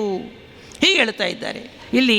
ಪ್ರಾತಃ ಪ್ರಭೃತಿ ಸಾಯಾಂತಂ ಸಾಯಾದಿ ಪ್ರಾತರಂ ತಥಾ ಯತ್ ಕರೋಮಿ ಜಗನ್ನಾಥ ತದಸ್ತು ತವ ಪೂಜನಂ. ಇಲ್ಲಿಂದೇ ಪ್ರಾರಂಭ. ಎದ್ದು ಕುಳಿತು ಮಳಿಗೆದ್ದು ಮಾಡುವ ಕರ್ಮ ಮಧ್ವೇಷಾರ್ಪಣಮಸ್ತು. ಪ್ರಾತಃ ಪ್ರಭೃತಿ, ಬೆಳಿಗ್ಗೆ ಎದ್ದಾಗಿ ಸಾಯಂತಂ ಸಾಯಾಂತಂ, ಏನು ಸಾಯಾದಿ ಪ್ರಾತರಂ ತಥಾ, ಬೆಳಿಗ್ಗೆ ಎದ್ದಾಗಿಂದ ಸಾಯಂಕಾಲ ತನಕ, ಸಾಯಂಕಾಲ ತನಕ ಬೆಳಿಗ್ಗೆ ಏಳುವ ತನಕ. ಯತ್ ಕರೋಷಿ ಜಗನ್ನಾಥ, ಜಗನ್ನಾಥನೇ ಜಗತ್ತಿಗೆಲ್ಲ ಒಡೆಯನಾಗಿದ್ಯಾ, ನನಗೂ ಆ ಜಗತ್ತಲ್ಲಿ ನಾನು ಕೂತಿದ್ದೇನೆ, ನನಗೂ ಒಡೆಯನಾಗಿದ್ಯಾ ಸ್ವಾಮಿ. ಅವೆಲ್ಲವೂ ಕೂಡ ತವ ಪೂಜನಂ ತದಸ್ತು, ನಿನ್ನ ಪೂಜೆ ಆಗಲಿ. ಭಗವಂತನ ಪೂಜೆ ಆಗಬೇಕಾದ್ರೆ ಮನಸ್ಸು ಶುದ್ಧವಾಗಿರಬೇಕು ನೋಡಿ. ಒಂದು ಮಂದ ವ್ಯಕ್ತಿಗೆ ನಾವು ಸಿಟ್ಟಿಂದ ಸಿಡಿಮಿಡಿ ಮಾಡ್ತಾ ಊಟ ಬಡಿಸಿದ್ರೆ ಅವನು ಊಟ ಮಾಡಲಿಕ್ಕಾಗತ್ತಾ? ಅವನಿಗೆ ಯೋಚನೆ ಮಾಡಿ. ನಮಗೆ ಒಬ್ಬರು ಮನೆಗೆ ಹೋಗಿದ್ದೇವೆ, ಸಿಡಿಮಿಡಿ ಮಾಡ್ತಾ ಊಟ ಬಡಿಸ್ತಾ ಇದ್ದಾರೆ, ಊಟ ತಿನ್ನೋಕ್ಕಾಗತ್ತಾ? ಜಗದೊಡೆಯನಾದಂತಹ ಭಗವಂತನಿಗೆ ಸಿಡಿಮಿಡಿ ಮಾಡ್ತಾ ನಾವು ಕೆಲಸಗಳು ಸಮರ್ಪಣೆ ಮಾಡೋ ಸ್ವೀಕಾರ ಮಾಡ್ತಾನ ಅವನು? ಸಿಡಿಮಿಡಿ ಮಾಡೋದು ಬಿಡಬೇಕು ನಾವು. ಅದು ಬಿಡಬೇಕಾದ್ರೆ ಭಗವಂತನ ರೂಪಗಳ ಚಿಂತನೆ ಮಾಡಬೇಕು. ಯತ್ ಕರೋಮಿ ಜಗನ್ನಾಥ ತದಸ್ತು ತವ ಪೂಜನಂ ಅಂತ ಸಂಕಲ್ಪ ಮಾಡಬೇಕಂತೆ. ಭಗವಂತನ ಪೂಜಾ ಅಂದರೆ ಎಷ್ಟು ಶ್ರದ್ಧೆಯಿಂದ ಬರ್ತೀವಿ ನೋಡಿ. ಪೂಜೆ ಅಂದರೆ ಸ್ನಾನ ಮಾಡಿ ಒಳಗೆ ಪ್ರವೇಶ ಮಾಡ್ತೀವಿ. ಅದೇ ಬೇರೆ ಕಡೆ ಆದರೆ ಹಾನಿ ಹೋಗ್ತಾ ಇರ್ತೀವಿ. ಅದೊಂದೇ ಪೂಜೆ ಅಲ್ಲ, ಎದ್ದಾಗಿಂದ ರಾತ್ರಿ ತನಕ ಮಲಗಿದ ಮೇಲೆ ಏಳುವ ತನಕ ಏನಾದರೆ ನಮ್ಮಿಂದ ವ್ಯಾಪಾರಗಳು ನಡೀತಾ ಇದೋ, ಯಾವ ಯಾವ ಕೆಲಸಗಳು ನಡೀತಾ ಇದೋ ಅವೆಲ್ಲವೂ ಕೂಡ ಭಗವಂತನ ಪೂಜೆ. ಜೀವನದಲ್ಲಿ ಭಗವಂತನ ಪೂಜೆ ಅಲ್ಲದಂತಹ ಕಾರ್ಯಗಳೇ ಇಲ್ಲ ನೋಡಿ. ಎಷ್ಟು ದೊಡ್ಡದು ಭಾಗವತ ಧರ್ಮ ನಮಗೆ. ಎಲ್ಲವೂ ಕೂಡ ಭಗವಂತನ ಪೂಜೆ. ಎದ್ದು ಕುಳಿತು ಮಳಿಗೆದ್ದು ಮಾಡುವ ಕರ್ಮ ಮಧ್ವೇಷಾರ್ಪಣಮಸ್ತು. ಅದಕ್ಕೆ ದಾಸರು ಹೇಳ್ತಾರೆ, ಹೆಂಡರು ಮಕ್ಕಳು ನಿನ್ನ ತೊಂಡೇರಂಬೂರು, ರಂಗ ನಿನ್ನ ಕೊಂಡಾಡುವ ಮಂಗಳಾತ್ಮಾರ. ನನ್ನ ಹೆಂಡತಿ ಮಕ್ಕಳು ನನ್ನ ಸೇವಕರಲ್ಲ ಸ್ವಾಮಿ, ನಿನ್ನ ಸೇವಕರಯ್ಯ. ನಿನ್ನ ಸೇವೆ ಮಾಡುವುದಕ್ಕೆ ನಾವೆಲ್ಲ ಒಗ್ಗೂಡಿದ್ದೇವೆ. ಹಾಗೆ ಹೆಂಡತಿ ಮಕ್ಕಳು ಅಂದರೆ ನಮಗೇನೋ ನಮ್ಮ ಸೇವೆ ಮಾಡಿ ಬಂದಿದ್ದಾರೆ ಅಂದ್ಕೊತೀವಿ, ಅದು ಅಜ್ಞಾನಿಗಳ ಮಾತು. ಜ್ಞಾನಿಗಳು ಯಾವತ್ತೂ ಕೂಡ ಹೆಂಡತಿ ಮಕ್ಕಳ ಬೈಯೋದಿಲ್ಲ. ನಾವು ಬೈಯೋದೇ ಹೆಂಡತಿ ಮಕ್ಕಳು ಬೈತೀವಿ. ಭಗವಂತನ ಭಕ್ತನ ಬೈದರೆ ಏನಾಗತ್ರಿ? ವೈಷ್ಣವ ದ್ವೇಷ ಹೇತೋನ್ಮೇ ಭಸ್ಮಸಾತ್ ಕುರು ಮಾಧವ, ಗರುಡ ಪುರಾಣದ ವಾಕ್ಯ. ವೈಷ್ಣವರನ್ನ ದ್ವೇಷ ಮಾಡಿದ್ರೆ, ಅವನ್ನ ನಿಂದ ಮಾಡಿದ್ರೆ ವಂಶ ನಿರ್ನಾಮ ಆಗುತ್ತೆ. ನಮ್ಮನ್ನೇ ನಂಬಿ ನಮ್ಮನ್ನೇ ಆಶ್ರಯ ಮಾಡಿಕೊಂಡಿರ್ತಕ್ಕಂತಹ ನಮ್ಮ ಹೆಂಡತಿ ಮಕ್ಕಳು ನಾವು ಬೈದರೆ ಏನಾಗತ್ತೆ? ಉದ್ಧಾರ ಆಗಲ್ಲ. ಹೀಗೆ ಹೇಳಿ ಆ ಭಗವಂತನ ಸ್ತೋತ್ರಗಳು ಮಾಡಬೇಕಂತೆ. ನಮಗೆ ಯಾವುದು ಬಂದಿರುತ್ತೋ ಅದು ಚಿಂತನೆ ಮಾಡಬೇಕು. ತಮದ್ಭುತಂ ಬಾಲಕಂ ಅಂಬುಜೇಕ್ಷಣಂ ಚತುರ್ಭುಜಂ ಶಂಖ ಗದಾದಿ ಆಯುಧಂ ಶ್ರೀವತ್ಸಲಕ್ಷ್ಮಂ ಗಳಶೋಭಿಕೌಸ್ತುಭಂ ಪೀತಾಂಬರಂ ಸಾಂದ್ರ ಪಯೋಧ ಸೌಭಗಂ. ಬರದೇ ಇದ್ರೆ ಏನು ಮಾಡಬೇಕಾಚಾರ್ಯ? ಕೃಷ್ಣನ ಸ್ಮರಣೆ ಮಾಡಿ, ಕೃಷ್ಣ ಮಾಡಿ ಬಾಲಲೀಲೆ ನೆನಪು ಮಾಡಿಕೊಳ್ಳಿ, ನರಸಿಂಹ ನೆನಪು ಮಾಡಿಕೊಳ್ಳಿ. ಎಲ್ಲ ಭಗವಂತನ ರೂಪಗಳು ಒಂದೇ ನೋಡಿ. ನೆನಪು ಮಾಡ್ಕೊಂಬೋದಲ್ಲ, ಆ ಭಗವಂತನ ವ್ಯಾಪಾರಗಳ ತತ್ವಗಳನ್ನು ಮನಸ್ಸಿಗೆ ತಂದುಕೊಳ್ಳಿ. ನೋಡಿ, ವಾಮನ ರೂಪಿ ಭಗವಂತ ಅಖಿಲಾಂಡ ಕೋಟಿ ಬ್ರಹ್ಮಾಂಡ ನಾಯಕನಾದರೂ ಕೂಡ ತನ್ನ ಭಕ್ತರನ್ನು ಉದ್ಧಾರ ಮಾಡೋದಕ್ಕಾಗಿ ಭಿಕ್ಷುಕನಾಗಿ ಬಂದ. ಹೌದೋ ಅಲ್ಲೋ? ನಮ್ಮ ಜೀವನದಲ್ಲಿ ಅಷ್ಟೇ. ನಾವು ಏನಪ್ಪ ಅಂದರೆ ಡಿಗ್ನಿಟಿ ಆಫ್ ಲೇಬರ್, ಆ ಸ್ವಾಮಿನೇ ಡಿಗ್ನಿಟಿ ಆಫ್ ಲೇಬರ್ ಬಿಟ್ಟಿದ್ದಾನಂತೆ. ನಮಗೇನು ರೀ, ಅದರಿಂದ ನಾವು ಕೆಟ್ಟು ಹೋಗ್ತಾ ಇದ್ದೀವಿ. ಅದಕ್ಕೆ ಸ್ಮರಣೆ ಮಾಡಬೇಕು ಬೆಳಿಗ್ಗೆದ್ದಾಗಿಂದ. ವಾಮನ ರೂಪಿ ಭಗವಂತ ಒಬ್ಬ ಭಿಕ್ಷುಕನಾಗಿ ಬಂದ ರೀ. ಕೈಯಲ್ಲಿ ಶತ್ರು ಸಂಹಾರ ಮಾಡತಕ್ಕಂತಹ ಚಕ್ರ ಇರಬೇಕಂತ ಕೈಯಲ್ಲಿ ಭಿಕ್ಷಾಪಾತ್ರವನ್ನು ಸ್ವೀಕಾರ ಮಾಡಿದ. ಅವನಿಗೆ ಮಾತ್ರ ಆಯಿತು, ನಮಗೆ ಆಗೋದೇ ಇಲ್ಲ. ನೋಡಿ, ನಾವು ಭಿಕ್ಷುಕರಾಗಿದ್ದರೂ ಕೂಡ ಭಿಕ್ಷುಕರಲ್ಲ ಅಂತೇಳಿ ವೇಷ ಹಾಕ್ಕೊಂಡಿದ್ದೇವೆ. ಅವನು ಸ್ಮರಣೆ ಮಾಡಿದಾಗ ಭಗವಂತನ ಪ್ರೀತಿಗಾಗಿ ಏನಾದರೂ ಕೆಲಸ ಮಾಡಬೇಕು. ಹರಿನಾಮ ಸ್ಮರಣೆ ಮಾಡಿ ಅದಾದ ನಂತರದಲ್ಲಿ ಏನು ಮಾಡಬೇಕು ಅಂತ ಹೇಳ್ತಾ ಇದ್ದಾರೆ. ಮೃತ್ತಿಕಾ ಶೌಚಾದಿಗಳು ಮಾಡ್ಕೋಬೇಕು. ಮಂಗಳಂ ಭಗವಾನ್ ವಿಷ್ಣು ಮಂಗಳಂ ಮಧುಸೂದನ ಮಂಗಳಂ ದೇವಕೀ ಪುತ್ರೋ ಮಂಗಳಂ ಗರುಡಧ್ವಜ. ಮಂಗಳವನ್ನು ಹೇಳಿ ಸ್ವಾಮಿಗೆ. ಯಾಕೆ ಅವನಿಗೆ ಮಂಗಳ ಹೇಳಬೇಕಂದ್ರೆ ನಮಗೆ ಮಂಗಳ ಆಗುವುದಕ್ಕೆ. ಕನ್ನಡಿಯಲ್ಲಿ ನಾವು ನಿಂತ್ಕೊಳ್ತೀವಿ. ನಿಂತುಕೊಂಡಾಗ ಕನ್ನಡಿ ನೋಡಿ ಮುಖಕ್ಕೆ ಪೌಡರ್ ಹಾಕ್ಕೊಳ್ತೀವಿ ಅಥವಾ ಅಂಗಾರಾಕ್ಷತೆ ಇಟ್ಕೊಳ್ತೀವಿ. ಇಲ್ಲಿ ಅಲಂಕಾರ ಮಾಡಿಕೊಂಡಾಗ ಕನ್ನಡಿಯಲ್ಲಿ ಕಾಣಿಸ್ತಾ ಇದೆ. ಹೌದೋ ಅಲ್ಲೋ? ಕನ್ನಡಿಯಲ್ಲಿ ಕಾಣಿಸಿದ ಪ್ರತಿಬಿಂಬಕ್ಕೆ ಅಲ್ಲ ಅಲಂಕಾರ ಯಾರೂ ಮಾಡಲ್ಲ, ಹುಚ್ಚ ಮಾಡಲ್ಲ, ಮಾಡ್ತಾನ. ನಮಗೆ ಮಾತ್ರ ಮಾಡ್ಕೊಳ್ತೀವಿ. ಹಾಗನೇ ಭಗವಂತ ನಮಗೆ ಬಿಂಬ, ನಾವು ಪ್ರತಿಬಿಂಬ. ಕನ್ನಡಿಯಲ್ಲಿ ಕಾಣುವ ಬೊಂಬೆಯಂತೆ ನಾವು. ನಿಜವಾಲು ಬಿಂಬ ಯಾರು ಅಂದರೆ ಭಗವಂತ. ಅವನಿಗೆ ಒಳ್ಳೆಯನಾದರೆ ನಮಗೆ ಒಳ್ಳೆಯದಾಗತ್ತೆ. ಪ್ರತಿಬಿಂಬಕ್ಕೆ ಯಾರು ಅಲಂಕಾರ ಮಾಡ್ತಾರೆ ಅಂದ್ರಿ, ನಮಗೆಲ್ಲ ಅಲಂಕಾರ ಮಾಡ್ಕೊಬೋದು. ಅದರಂತೆ ಏನು ಮಾಡಬೇಕು? ಸ್ವಾಮಿ ನೀನು ಬಿಂಬನಾಗಿದ್ಯಾ, ನಿನಗೆ ಒಳ್ಳೆಯದಾಗಲಿ ಅಂದರೆ ನನಗೆ ಒಳ್ಳೆಯದಾಗತ್ತೆ. ನಾವು ಬಿಸಿಬೇಳೆ ಬಾತು ಮಾಡಿ ಕರಸಾವಿಗೆ ಪಾಯಸ ಆಗತ್ತೆ ಅಂದ್ರಿ. ಹಾಗೆಯೇ ಭಗವಂತನಿಗೆ ಒಳ್ಳೆಯದಾಗಲಿ ಅಂದರೆ ನಮಗೆ ಒಳ್ಳೆಯದಾಗತ್ತೆ. ಅಷ್ಟೇ ಅಲ್ಲ, ಸರ್ವಮಂಗಲಂ ಮಾಂಗಲ್ಯೇ ಶಿವೆ ಸರ್ವಾರ್ಥ ಸಾಧಿಕೆ ಶರಣ್ಯೇ ತ್ರ್ಯಂಬಕೆ ದೇವಿ ನಾರಾಯಣಿ ನಮೋಸ್ತುತೆ. ಲಕ್ಷ್ಮೀನಾರಾಯಣ ಸ್ಮರಣೆ ಮಾಡಿ. ಮಂಗಳಂ ನಿತ್ಯ ಕಲ್ಯಾಣಂ ಲಕ್ಷ್ಮೀ ಸೌಭಾಗ್ಯವರ್ಧನಂ ಮನೋರಥ ಪ್ರಾಪ್ತಿಕರಂ ಪಂಚಾಂಗಂ ಅವಧಾರಯ. ಲಕ್ಷ್ಮೀನಾರಾಯಣ ಸ್ಮರಣೆ, ಬ್ರಹ್ಮವಾಯುಗಳ ಸ್ಮರಣೆ, ಸಕಲ ತತ್ವಾಭಿಮಾನಿ ದೇವತೆಗಳ ಸ್ಮರಣೆ, ಋಷಿಗಳ ಸ್ಮರಣೆ, ಜ್ಞಾನಿಗಳ ಸ್ಮರಣೆ, ಗುರುಗಳ ಸ್ಮರಣೆ, ತಂದೆ ತಾಯಿಗಳ ಸ್ಮರಣೆ. ಹೋಗಿದ್ದರೂ ಪರವಾಗಿಲ್ಲ, ಇದ್ದರೆ ನಮಸ್ಕಾರ ಮಾಡಿ, ಹೋಗಿದ್ದರೆ ಕೈ ಮುಗಿರಿ, ಅವರ ಅಂತರ್ಯಾಮಿ ಭಗವಂತ ನಮಸ್ಕಾರ ಮಾಡಿ. ಆದ ನಂತರದಲ್ಲಿ ಪಂಚಾಂಗ ನೋಡಬೇಕಂತೆ. ಅದು ನಿತ್ಯಕರ್ಮಾನುಷ್ಠಾನ. ಇದು ದೇರ್ ಈಸ್ ನೋ ಆಪ್ಷನ್. ಇದು ಮಾಡಿದಾಗ ಆಗುವ ಸುಖನೇ ಬೇರೆ. ಒಂದು ವಾರ ಮಾಡಿ ನೋಡಿ, ಜೀವನದಲ್ಲಿ ಯಾವ ರೀತಿ ಬದಲಾವಣೆ ಕಾಣುತ್ತೆ. ತಿಥೇಶ್ಚ ಶ್ರಿಯಮಾಪ್ನೋತಿ ವಾರಾತ್ ಆಯುಷ್ಯವರ್ಧನಂ ನಕ್ಷತ್ರಾತ್ ಹರತೆ ಪಾಪಂ ಯೋಗಾತ್ ರೋಗ ನಿವಾರಣಂ. ತಿಥಿ ತಿಳ್ಕೋಬೇಕು. ತಿಥಿಯನ್ನು ತಿಳಿದುಕೊಂಡಾಗ ಏನಾಗತ್ತಂದರೆ ಸಂಪತ್ತು ಬರ್ತಾ ಇದೆ. ವಾರಾತ್ ಆಯುಷ್ಯವರ್ಧನಂ. ಇವತ್ತೇನು ವಾರ? ವಾರ ತಿಳಿದುಕೊಂಡಾಗ ಸೋಮವಾರ ಆಯುಷ್ಯ ಹೆಚ್ಚಾಗ್ತಾ ಇದೆ. ನಕ್ಷತ್ರಾತ್ ಹರತೆ ಪಾಪಂ.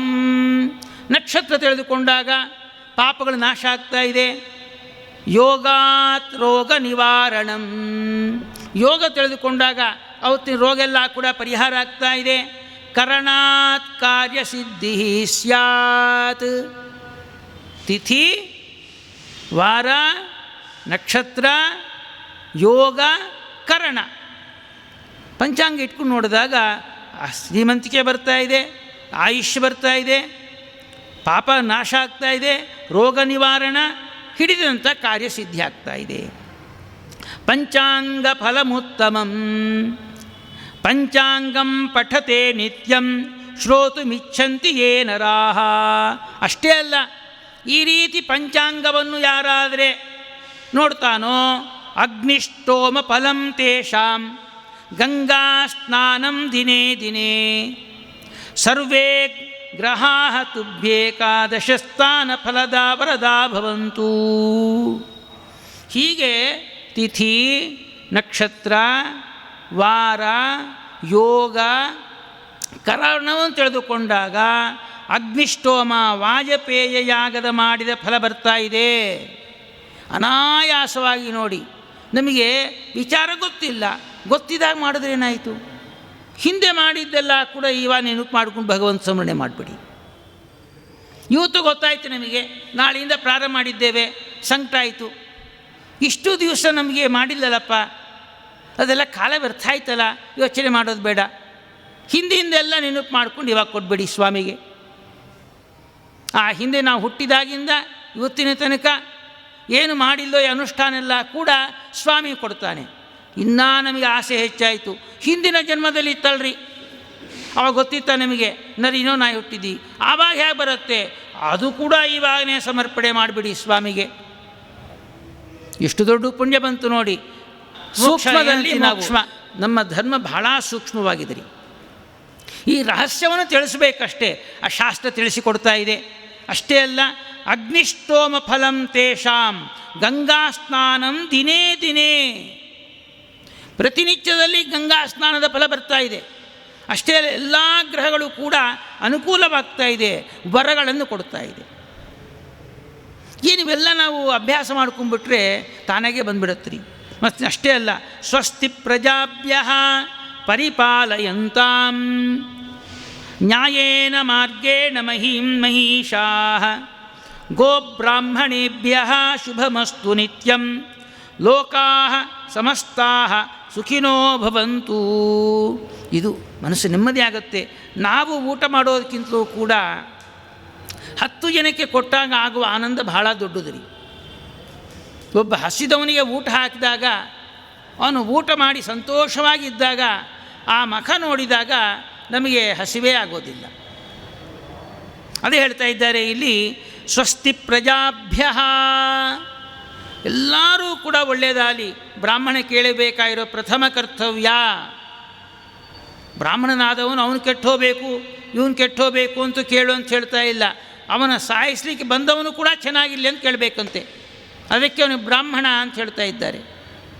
ಸ್ವಸ್ತಿ ಪ್ರಜಾಭ್ಯ ಪರಿಪಾಲಯಂತಾಂ ನ್ಯಾಯೇನ ಮಾರ್ಗೇಣ ಮಹೀಂ ಮಹಿಷ. ಏನು ಮಹಿಷಾಃ? ಈ ರಾಜರೆಲ್ಲ ಕೂಡ ನ್ಯಾಯ ಮಾರ್ಗದಿಂದ ಪಾಲನೆ ಮಾಡಲಿ. ಅವನಿಗೆ ಒಳ್ಳೆಯ ಬುದ್ಧಿ ಬಳ್ಳಿ ನಾವು ಕೇಳಬೇಕು ರಾಜನಿಗೆ. ಮತ್ತು ಗೋಬ್ರಾಹ್ಮಣೇಭ್ಯ ಶುಭಮಸ್ತು, ಗೋವುಗಳಿಗೆ ಬ್ರಾಹ್ಮಣರಿಗೆ ಒಳ್ಳೆಯದಾಗಲಿ ನಿತ್ಯವಾಗಿ. ಗೋಬ್ರಾಹ್ಮಣರಿಗೆ ಒಳ್ಳೆಯದಾಗಲಿ ಅಂದರೆ ಅರ್ಥ ಬರೇ ಗೋವಿಗೆ ಬ್ರಾಹ್ಮಣರಿಗೆ ಅಂತ ಅರ್ಥ ಅಲ್ಲ. ಎರಡು ಕಾಲು ಇರತಕ್ಕಂತಹ ಜೀವಿಗಳಿಗೆ ರೆಪ್ರೆಸೆಂಟೇಟಿವ್ ನಾಯಕ ಬ್ರಾಹ್ಮಣ. ಬ್ರಾಹ್ಮಣ ಒಳ್ಳೆಯದಾದರೆ ಎರಡು ಕಾಲು ಇರತಕ್ಕಂಥ ಎಲ್ಲರಿಗೂ ಒಳ್ಳೆಯದಾಗಲಿ ಅಂತೇಳಿ. ಒಂದು ಮುಷ್ಕರ ನಡೀತಾ ಇರುತ್ತೆ, ಸಾವಿರಾರು ಜನ ಮುಷ್ಕರದಲ್ಲಿ ಪಾಲ್ಗೊಂಡಿರ್ತಾರೆ. ಮುಷ್ಕರ ಅಂತ್ಯ ಬೇಕಾದ್ರೆ ಎಲ್ಲರ ಜೊತೆ ಮಾತಾಡ್ತಾರೆ, ಏನು ಮಾತುಕತೆ ಮಾಡ್ತಾರೆ. ಆ ನಾಯಕನ ಮಾತ್ರ ಕರ್ಕೊಂಬರ್ತಾರೋ ಇಲ್ಲೋ ಪರಿಷ್ಕಾರ ಆಗೋಗ್ಬಿಡತ್ತೆ. ಅದು ವಿಘ್ನರು ಮಾಡತಕ್ಕಂತಹ ಕೆಲಸ. ಮುಠಾಣೆಲ್ಲನ ಹಾಕ್ಕೊಂಡು ಕೆಟ್ಟು ಹೋಗ್ತಾನೆ. ಹೀಗೆ ಗೋಬ್ರಾಹ್ಮಣರಿಗೆ ಒಳ್ಳೆಯದಾಗಲಿ ನಿತ್ಯ ಅಂದರೆ ನಾಲ್ಕು ಪಾಲುಳತಕ್ಕಂಥ ಜೀವಿಗಳೆಲ್ಲ ಒಳ್ಳೆಯದಾಗಲಿ ಅಂದೇನು, ಹಸುವಿಂದ ಎಲ್ಲ ಪ್ರಾಣಿಗಳು, ಎರಡು ಕಾಲಿರೋದ್ರಿಂದ ಎಲ್ಲ ಮನುಷ್ಯರಿಗೆ ಒಳ್ಳೆಯದಾಗಲಿ. ಅದು ಮನಸ್ಫೂರ್ತಿಯಾಗಿ ಕೇಳಬೇಕಂತೆ ಬ್ರಾಹ್ಮಣ. ಕೇಳೋದಲ್ಲ, ಅದಕ್ಕಾಗಿ ಅವನು ಜೀವನ ಬೆಳಿಗ್ಗಾಗಿದ್ದವನಿಗೆ, ಬ್ರಾಹ್ಮಣನಾದವನಿಗೆ ಇಡೀ ಜಗತ್ತಿಗೆ ಒಳ್ಳೆಯದಾಗಬೇಕೆಂಬುದಕ್ಕೆ ಅವನು ಸ್ನಾನ, ಸಂಧ್ಯಾವಂದನ, ದೇವರ ಪೂಜೆ, ಅತಿಥಿ ಅಭ್ಯಾಗತಿ ಸೇವೆ, ಮಾತಾಪಿತೃಗಳ ಸೇವೆ, ಗುರುಗಳ ಸೇವೆ, ಶಾಸ್ತ್ರಾವಲೋಕನ, ಶಾಸ್ತ್ರಪಾಠ ಪ್ರವಚನವೆಲ್ಲವೂ ಕೂಡ ಅದರಲ್ಲಿ ಪರಿವಸನಾಗಬೇಕಂತೆ. ಅದಕ್ಕೆ ಅವನಿಗೆ ಕಾಲು ಮುಟ್ಟು ನಮಸ್ಕಾರ ಮಾಡೋದು. ರಾಜ ಆದರೂ ಕೂಡ ಎಲ್ಲವನ್ನ ಕಿರೀಟವನ್ನು ಪಕ್ಕಕ್ಕಿಟ್ಟು ಅವನು ಪಾದ ಮೇಲೆ ಯಾಕೆ ಕಾಲಿಡ್ತಾನಂದರೆ ಇದೇ ಕಾರಣ. ಅವನು ಎದ್ದಾಗಿಂದ ಮಲಗುವ ತನಕ, ಮಲಗಿದಾಗ ಏಳುವ ತನಕ ಅವನ ಬುದ್ಧಿಯಲ್ಲಿರುತ್ತೆ ಸ್ವಸ್ತಿ ಪ್ರಜಾಭ್ಯ ಗೋಬ್ರಾಹ್ಮಣೇಭ್ಯ ಇದೇ ಇರುತ್ತೆ. ಲೋಕಾ ಸಮಸ್ತಾ ಸುಖಿನೋ ಭವಂತು.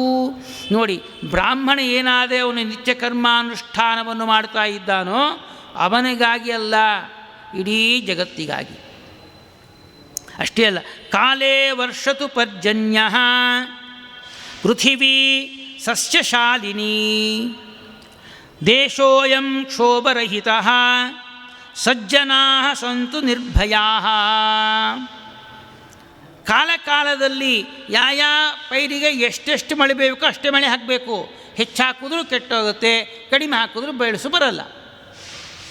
ಹೀಗೆ ಕಾಲೇ ಕಾಲೇ ವರ್ಷತು ಪರ್ಜನ್ಯ ಪೃಥಿವೀ ಸಸ್ಯಶಾಲಿನಃ.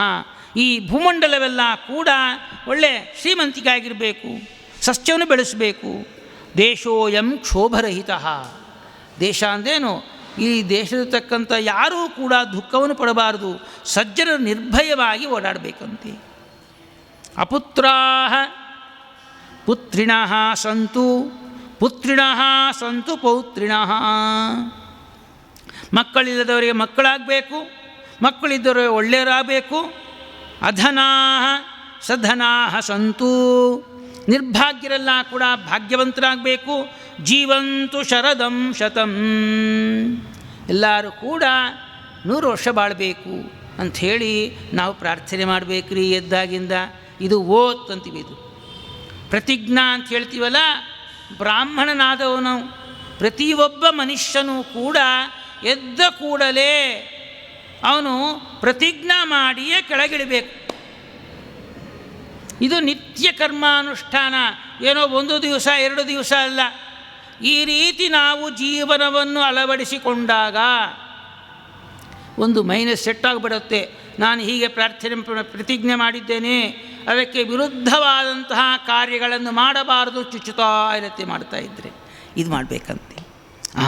ಇಷ್ಟು ಮಾಡಿ ಅವತ್ತಿನ ಸಂಕಲ್ಪ ಆಯಿತು. ನಾವು ಈ ಜಗತ್ತಿಗೆಲ್ಲ ಕೂಡ ನಾನು ಮಾಡುವ ಕಾರ್ಯಗಳಿಂದ ಹಿತವಾಗಿರಬೇಕು, ಚೆನ್ನಾಗಿರಬೇಕು, ರಾಜನು ಚೆನ್ನಾಗಿರಬೇಕು, ಪ್ರಾಣಿಗಳು ಪಶುಗಳು ಪಕ್ಷಿಗಳೆಲ್ಲ ಚೆನ್ನಾಗಿರಬೇಕು ಅಂತೇಳಿ ಪ್ರತಿಜ್ಞೆ ಮಾಡಿ ಇಡಬೇಕಂತ. ಇಷ್ಟನ್ನ ಮಾಡಿದ್ದೇವಾ? ಇಲ್ಲ ಅನಿಸುತ್ತೆ. ಯಾಕೆ ಗೊತ್ತಿಲ್ಲ ಅಂತ ಹೇಳಲ್ಲ. ಇಷ್ಟು ತನಕ ಪಾಪ ಕೂತಿತ್ತು, ಗೊತ್ತಿಲ್ಲ. ಪಾಪ ಹೋಯಿತು, ಗೊತ್ತಾಯಿತು. ನಾವು ಸತ್ಕರ್ಮ ಮಾಡಬೇಕಾದ್ರೆ ಅಡ್ಡಿ ಆಗೋದು ಯಾವುದಪ್ಪ ಅಂದರೆ ನಾವು ಮಾಡಿದ ಪಾಪಗಳು ಅಡ್ಡಿ ಆಗುತ್ತಂತೆ. ನಮ್ಮ ವ್ಯಾಸರಾಜರ ಒಂದು ಅನುಗ್ರಹದಿಂದ ಪಾಪ ಎಲ್ಲ ಪರಿಹಾರ ಆಯಿತು.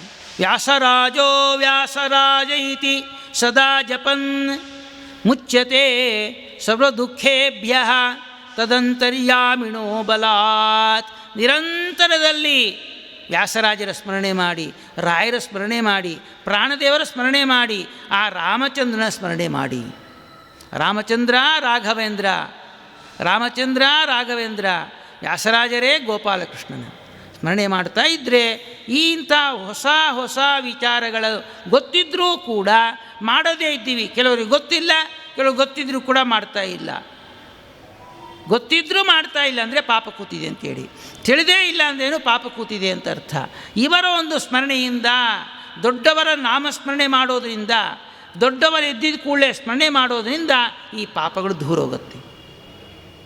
ಸೂರ್ಯ ಬಂದಾಗ ಮಂಜು ಯಾವ ರೀತಿ ಕರಿಗೆ ಹೋಗುತ್ತೋ, ಆ ಎದ್ದ ಕೂಡಲೇ ಆ ವಿಶ್ವನಾಮಕ ಭಗವಂತ ಮಶ್ಚಾದಿ ಅವತಾರಗಳ ಚಿಂತನೆ ಮಾಡಿದಾಗ ಅವತ್ತಿನ ಪಾಪ ದೂರ ದೂರ ದೂರ ದೂರ ಹೋಗ್ತಾ ಇರುತ್ತೆ. ಯಾವಾಗ ಪಾಪ ದೂರ ಹೋಯಿತೋ ನಮಗೇನಾಯ್ತಪ್ಪ ಅಂದರೆ, ನಾವು ಕಷ್ಟ ನೋವು ಬರೋದೆಲ್ಲ ಕೂಡ ಪಾಪದಿಂದ ಕಷ್ಟ, ಪುಣ್ಯದಿಂದ ಸುಖ. ಪುಣ್ಯಕ್ಕೆ ಅಡ್ಡಿ ಆಗತಕ್ಕಂಥ, ಸುಖಕ್ಕೆ ಅಡ್ಡಿ ಆಗತಕ್ಕಂಥದ್ದು ಪಾಪ. ಪಾಪ ಹೋಯ್ತಂದರೆ ಪುಣ್ಯದಿಂದ ಸುಖ ಬರ್ತಾ ಇದೆ. ಇದಾದ ನಂತರದಲ್ಲಿ ಶೌಚಕ್ಕೆ ಹೋಗ್ಬೇಕಂತೆ. ಏನು ಶೌಚ ಅಂದರೆ ಏನಂದರೆ ಪಾವಿತ್ರದಿಂದ ಕೂಡಿದ ನಿರ್ಮಲತೆಯೇ ಶೌಚ. ಶುದ್ಧವಾಗಿರೋದೇ ಶೌಚ. ನೋಡಿ, ಶೌಚ ಅಂದರೆ ನಾವು ಇಷ್ಟು ಒಳ್ಳೆ ಕಾಸ್ಟ್ಲಿ ಸೋಪ್ ಹಾಕೊಂಡು ಮೈ ಉಜ್ಕೊಂಡ್ರೆ ಶುದ್ಧ ಆಗಲ್ಲ. ಶೌಚ ಕ್ರಮ ಹೇಳ್ತಾ ಇದ್ದಾರೆ ಶಾಸ್ತ್ರದಲ್ಲಿ. ಶೌಚ ಇಲ್ಲದೆ ಮಾಡಿದಂತಹ ಕರ್ಮಗಳು ನಿಷ್ಫಲ. ನಾವು ಬೆಳಿಗ್ಗೆ ಎದ್ದಾಗಿಂದ ಓತ್ ಮಾಡಿದ್ದೀವಲ್ಲ, ಅದಕ್ಕೇನಪ್ಪ ಫಲ ಅಂದರೆ ಸಮಸ್ತ ಜಗತ್ತು ನಿನ್ನ ರೆಕಗ್ನೈಸ್ ಮಾಡುತ್ತೆ. ನೀನು ಮಾಡಿದ್ಯೋ ಬಿಟ್ಟಿದ್ಯೋ ಯಾರಿಗೆ ತಿಳಿಲ್ಲ ಅಂದ್ಕೋಬೇಡ. ನಾವು ಈ ರೀತಿ ಮಾಡಿದ್ದೇವೆ, ಯಾರು ನೋಡಿಲ್ಲಲ್ಲಪ್ಪ, 3 ಎದ್ದು ಮಾಡಿದ್ದೇನೆ, ಯಾರು ಕಾಣಿಲ್ಲ ಅಂತ ಹೇಳಬೇಡ್ರಿ. ನಾವು ಮಾಡಿದಂಥ ತತ್ವಾಭಿಮಾನಿ ದೇವತೆಗಳು, ಪ್ರಾಣದೇವರು, ಭಗವಂತ ಎಲ್ಲ ಕಡೆ ವ್ಯಾಪ್ತರಾಗಿದ್ದಾರೆ. ಎಲ್ಲರ ಹೃದಯದಲ್ಲಿತ್ತು ನಮ್ಮನ್ನು ಗುರುತಿಸುವಂತೆ ಮಾಡ್ತಾ ಇದ್ದಾರೆ. ಅದು ಸರಿಯಾದ ಪ್ರಾಪರ್ ಚಾನಲು. ನಮಗೆ ಕೀರ್ತಿ ಬರಬೇಕಾಗಿದ್ದರೆ ನಾವೇನೋ ಫ್ಲೆಕ್ಸ್ ಹಾಕ್ಕೊಂಡು ಇಲ್ಲ ಆ್ಯಡ್ ಹಾಕ್ಕೊಂಡು ಅಂಥ ಕೀರ್ತಿ ಉಳಿಯಲ್ಲ, ಅಂಥ ಕೀರ್ತಿ ನಾಶ ಆಗತ್ತೆ. ಏನು ಫಲ? ನಿತ್ಯ ಕರ್ಮಾನುಷ್ಠಾನದ ಮಹತ್ವ ಇದು. ಅದರ ಫಲ ಏನಪ್ಪ ಅಂದರೆ ಸಮಾಜದಲ್ಲಿ ಗಣ್ಯ ವ್ಯಕ್ತಿಗಳಾಗ್ತಾ ಇದ್ದೇವೆ. ಇವತ್ತು ವ್ಯಾಸರಾಜರು ರಾಯರ ಸ್ಮರಣೆ ಯಾಕೆ ಮಾಡ್ತಾ ಇದ್ದೀವಿ ಹೇಳ್ರಿ? ಅವರು ಇಡೀ ಜೀವನವನ್ನು ಒಂದು ಕ್ಷಣಕಾಲವೂ ವ್ಯರ್ಥ ಮಾಡದೆ ಸಮಾಜಕ್ಕಾಗಿ ಮೀಸಲಾಗಿಟ್ಟಿದ್ದಾರೆ. ವ್ಯಾಸರಾಜರು ರಾಘವೇಂದ್ರ ಸ್ವಾಮಿಗಳು ಏನಾದರೂ ಸ್ವಾರ್ಥಕ್ಕೆ ಬಳಸ್ಕೊಂಡಿದ್ದರೆ ಎಷ್ಟು ಆಸ್ತಿ ಮಾಡ್ಕೋಬೋದಾಗಿತ್ತು. ವ್ಯಾಸರಾಜರು ತಿರುಪತಿ ತಿಮ್ಮಪ್ಪನ 12 ವರ್ಷದ ಕಾಲ ಪೂಜೆ ಮಾಡಿದ್ರು. ಅವ್ರು ಏನೋ ಸ್ವಾರ್ಥ ಇದ್ದಿದ್ದರೆ ತಿರುಪತಿ ದೇವಸ್ಥಾನ ನಮ್ಮ ಕಡೆ ಇರ್ತಾಯಿತ್ತು. ಅವ್ರು ಯಾವತ್ತೂ ಅಪೇಕ್ಷೆ ಪಟ್ಟಿಲ್ಲ, ಸಮಾಜ ಚೆನ್ನಾಗಿರಬೇಕು. ದೃಷ್ಟಾಂತ. ಇವತ್ತು ರಾಯರು ವ್ಯಾಸನ ಸ್ಮರಣೆ ಮಾಡ್ತಾ ಇದ್ದೀವೋ ಇಲ್ಲ ನಾವು? ಅವರು ಸ್ಮರಣೆ ಮಾಡದೇ ಇದ್ದರೆ ದಿನವೇ ಇಲ್ಲ ನಮಗೆ. ಮೂಕೋಪಿ ಯತ್ ಪ್ರಸಾದೇನ ಮುಕುಂದ ಶಯನಾಯತೆ ರಾಜರಾಜಾಯತೆ ರಿಕ್ತೋ ರಾಘವೇಂದ್ರಂ ತಮಾಶ್ರಯೇ. ಆ ಮಹಾನುಭಾವರ ಸ್ಮರಣೆ ಮಾಡಿದ್ರೆ ಸಮಸ್ತವೂ ಹೋಗ್ತಾ ಇದೆ. ಶಾಪಾನುಗ್ರಹ ಶಕ್ತೋನ್ಯೋ ರಾಘವೇಂದ್ರಾನ್ನ ವಿದ್ಯತೆ ಭೂತ ಪ್ರೇತ ಪಿಶಾಚಾದಿ ಪೀಡಾ ತಸ್ಯ ನ ಜಾಯತೆ. ಭೂತ ಪ್ರೇತ ಪಿಶಾಚ ಪೀಡೆಲ್ಲ ಕೂಡ ನಾಶ ಆಗ್ತಾ ಇದೆ. ಅಂಥ ಮಹಾನುಭಾವರೇ ಸ್ಫೂರ್ತಿ ನಮಗೆ. ಆ ರೀತಿ ಜೀವನ ಮಾಡಿದ್ದಕ್ಕೆ ಇವತ್ತೂ ನೆನೆಸಿಕೊಳ್ತಾ ಇದ್ದೇವೆ. ಅವರು ನೆನಪಿಂದ ನಮ್ಮ ಪಾಪಗಳು ನಾಶ ಆಗ್ತಾ ಇದೆ. ಪ್ರತಿಯೊಬ್ಬರೂ ಕೂಡ ಎದ್ದಾಗಿಂದ ಈ ರೀತಿ ಚಿಂತನೆ ಮಾಡಿದಾಗ ಅವರಿಗೆ ಆಗುವ ಪ್ರಯೋಜನ ಏನು, ಮಹತ್ವ ಏನು, ಅದರಿಂದ ಏನು ಪ್ರಯೋಜನ ಪಡಿತಾ ಇದ್ದೇವೆ? ಚಿರಂಜೀವಿಯಾಗಿ ಉಳಿತಾ ಇದ್ದೇವೆ. ಮತ್ತು ಶೌಚಕ್ಕೆ ಬರ್ತಾ ಇದ್ದೀವಿ. ಇಲ್ಲಿ ಏನು? ಶೌಚಾಚಾರ ವಿಹೀನಸ್ಯ ಸಮಸ್ತ ನಿಷ್ಫಲಾ ಕ್ರಿಯಾ ಹೇಳ್ತಾ ಇದ್ದಾರೆ ಸ್ಮೃತಿಕಾರರು. ಶೌಚಾಚಾರ ವಿಹೀನಸ್ಯ ಸಮಸ್ತ ನಿಷ್ಫಲಾ ಕ್ರಿಯಾ. ಶೌಚ ಮಾಡಿಕೊಳ್ಳದೆ ಏನೇ ಕಾರ್ಯ ಮಾಡಿದ್ರೂ ಕೂಡ ಪ್ರಯೋಜನ ಸಿಗಲ್ಲ. ಹೇಗೆ ಅಂದರೆ ಎಲ್ಲ 10,000 ಕೋಟಿ ಚೆಕ್ಕು ಕೊಟ್ಟಿದ್ದೀರಾ ನೀವು, ಹೊಸ ಚೆಕ್ಕು, ಸೈನ್ ಮಾಡಿಕೊಟ್ಟಿಲ್ಲ. ಕೊಡ್ತಾನ, ಕ್ಯಾಶ್ ಕೊಡ್ತಾನ ಅವನು, ಬಿಷ್ಟಾಗ್ತಾನೆ. ಅಥವಾ ಸೈನ್ ಯದ್ವಾ ತದ್ವಾ ಮಾಡಿದ್ದೀರಾ, ಕೊಡ್ತಾನ, ಟ್ಯಾಲಿ ಆಗಿಲ್ಲ ಅಂತ ಕಳಿಸ್ತಾನೆ. ಬೇರೆ ಹೆಸರಿಂದ ಮಾಡಿಬಿಟ್ಟಿದ್ದೀರಾ, ಜೈಲಿಗೆ ಹಾಕ್ತಾನೆ. ಹೌದೋ ಅಲ್ಲ? ಶೌಚ ಎಂಬುದು ಅತ್ಯಂತ ಪ್ರಧಾನವಾದದ್ದು. ಸ್ನಾನಕ್ಕೆ, ಸಂಧ್ಯಾವಂದನಕ್ಕೆ, ಅತಿಥಿ ಅಭ್ಯಾಗತಿಗಳ ಸೇವೆಗೆ, ಏನೇನು ಮುಂದಿನ ಸತ್ಕಾರ್ಯ ಮಾಡ್ತೀವೋ ಅದು ಫಲವನ್ನು ಕೊಡಬೇಕಾಗಿದ್ದರೆ ಶೌಚ ಬಹಳ ಮುಖ್ಯ. ಆಚಾರಹೀನಂ ನ ಪುನಂತಿ ವೇದಾಃ, ಇದು ಆಚಾರ. ಹೇಗೆ ಶೌಚಕ್ಕೆ ಹೇಗೆ ಹೋಗಬೇಕು? ಬಹಿರ್ದೇಶಕ್ಕೆ ಹೋಗಬೇಕು ಅಂದರೆ ತಲೆಗೆ ಬಟ್ಟೆಯನ್ನು ಕಟ್ಟಿಕೊಂಡು ಹೋಗಬೇಕು, ಮಲಮೂತ್ರ ವಿಸರ್ಜನೆ ಮಾಡಬೇಕು. ಆವಾಗ ಸೂರ್ಯ, ಅಗ್ನಿ, ಬ್ರಾಹ್ಮಣ, ಹಸುವು, ದೇವಸ್ಥಾನ ಇತ್ಯಾದಿ ಸ್ಥಳಗಳಲ್ಲಿ ಮಲಮೂತ್ರ ವಿಸರ್ಜನೆ ಮಾಡಬಾರದು. ನೋಡಿ, ಎಚ್ಚರದಿಂದಿರಬೇಕು. ನಾವು ಕ್ಷೇತ್ರಯಾತ್ರೆ ಹೋದಾಗ ಎಷ್ಟೋ ಅಷ್ಟು ತನಕ ಅಲ್ಲಿರಬೇಕಷ್ಟೇ. ಹೆಚ್ಚು ಕಾಲ ಇದ್ದಾಗ ಮನುಷ್ಯನ ಶರೀರ ಹೊಲಸು ಮಾಡಬೇಕಾ ಬರುತ್ತೆ, ಪಾಪ ಸಂಗ್ರಹ ಆಗ್ತಾ ಇದೆ. ಹೀಗೆ ಅನಂತರದಲ್ಲಿ ಶುದ್ಧವಾದ ಮಣ್ಣು ತಗೊಂಡು ನೀರಿನಿಂದ ಶೌಚ ಮಾಡ್ಕೋಬೇಕು. ಯಾವತ್ ಶುದ್ಧಿಂ ಮನ್ಯೇತ ತಾವತ್ ಶೌಚಂ ವಿಧೀಯತೆ. ಎಷ್ಟು ತನಕ ದುರ್ಗಂಧವು ನಾಶವಾಗುತ್ತೋ ಅಷ್ಟು ತನಕ ನಾವು ಶುದ್ಧಿ ಮಾಡ್ಕೋಬೇಕು. ಕೈಗೆ ವಾಸನೆ ಬರ್ತಾ ಇರುತ್ತೆ. ಎಷ್ಟು ತನಕ ಕೈ ತೊಳ್ಕೊಳ್ತೀವಿ ನಾವು? ಆ ಅಂಟು ಹೋಗುವ ತನಕ, ಆ ವಾಸನೆ ಹೋಗುವ ತನಕ ಕೈ ತೊಳ್ಕೊಳ್ತೀವೋ ಇಲ್ಲೋ? ಸುಮ್ಮನೆ ಅಂದ್ಕೊಂಡು ಕೈ ತೊಳೆದಿದ್ದೀನಿ ಅಂತ ಹೇಳ್ತೀವಿ, ವಾಸನೆ ಬರ್ತಾಯಿದೆ, ಮತ್ತು ಕೈ ತೊಳ್ಕೊಳ್ತೀವೋ ಇಲ್ಲೋ? ಊಟ ಮಾಡಿದ್ದೇವೆ ರೀ ಚೆನ್ನಾಗಿ, ನೀರು ತೊಳ್ಕೊಂಡಿದ್ದೇವೆ, ಮತ್ತು ಅಗಳು ಸಿಕ್ತು, ಮತ್ತು ತೊಳಿತೀವೋ ಇಲ್ಲೋ? ಹಾಗೆ ಯಾವತ್ ಶುದ್ಧಿಂ ಮನ್ಯೇತ ತಾವತ್ ಶೌಚಂ ವಿಧೀಯತೆ ಕೃತಶೌಚೋ ಯಥಾ ವಿಧಿ. ಹೀಗೆ ಆ ವಿಧಿಯನ್ನು ಹೇಳ್ತಾ ಇದ್ದಾರೆ ಇಲ್ಲಿ. ಮತ್ತು ಸ್ನಾನದ ವಿಧಿ ಹೇಳ್ತಾ ಇದ್ದಾರೆ ಇಲ್ಲಿ. ಸ್ನಾನಮೂಲಾ ಕ್ರಿಯಾ ಸರ್ವಾ, ಸರ್ವಕ್ರಿಯಾ ಸ್ನಾನಮೂಲಾ. ಎಲ್ಲ ಕ್ರಿಯೆಗಳು ಎಲ್ಲಿಂದ ಪ್ರಾರಂಭ ಆಗಬೇಕಂದ್ರೆ ಸ್ನಾನ ಮೂಲ ಅಂತೆ. ಸ್ನಾನ ಮಾಡದೆ ಯಾ ಕ್ರಿಯವನ್ನು ಮಾಡಬಾರ್ದು. ನಮ್ಮವ್ರು ಹೇಳ್ತಾ ಇರ್ತಾರೆ, ಮನೆಯೆಲ್ಲ ಕೆಲಸ ಮಾಡಿಕೊಂಡು ಅಡಿಗೆ ಮಾಡಿಟ್ಟು ಎಲ್ಲ ಮಾಡಿ ಕಡೆಗೆ ಸ್ನಾನಕ್ಕೆ ಹೋಗ್ತೇವೆ. ಬೇಡ ಪಾಪ, ಯಾಕಂದರೆ ಗೊತ್ತಿಲ್ಲ. ಸ್ನಾನ ಮಾಡೋದರಿಂದ ಯಾ ಫಲ ಸಿಗುತ್ತಾ ಇದೆ ಅಂತ ಗೊತ್ತಾದರೆ ಎಲ್ಲರೂ ಮಾಡ್ತಾರೆ. ನಾವು ತಿಳಿಸ್ಕೊಡ್ಬೇಕಾಗಿ ನಮ್ಮ ಕರ್ತವ್ಯವಾಗಿದೆ ಅಲ್ಲಿ. ಆ ಸ್ನಾನ ಇಲ್ಲದಂತಹ ವೈದಿಕ ಕರ್ಮಗಳು ಧರ್ಮ ವಿರುದ್ಧವಾಗ್ತಾ ಇದೆ. ಸ್ಮೃತಿಕಾರ ಹೇಳ್ತಾ ಇದ್ದಾರೆ, ನಾನು ಸ್ನಾನ ಮಾಡದೆ ಸಂಧ್ಯಾವಂದನ ಮಾಡ್ತೇನೆ, ಸ್ನಾನ ಮಾಡದೆ ದಾನ ಮಾಡ್ತೇನೆ, ಒಪ್ಪೋದಿಲ್ಲ. ಎಲ್ಲ ವೈದಿಕ ಕರ್ಮಗಳು ಕೂಡ ನಿಷಿದ್ಧವಾಗ್ತಾ ಇದೆ.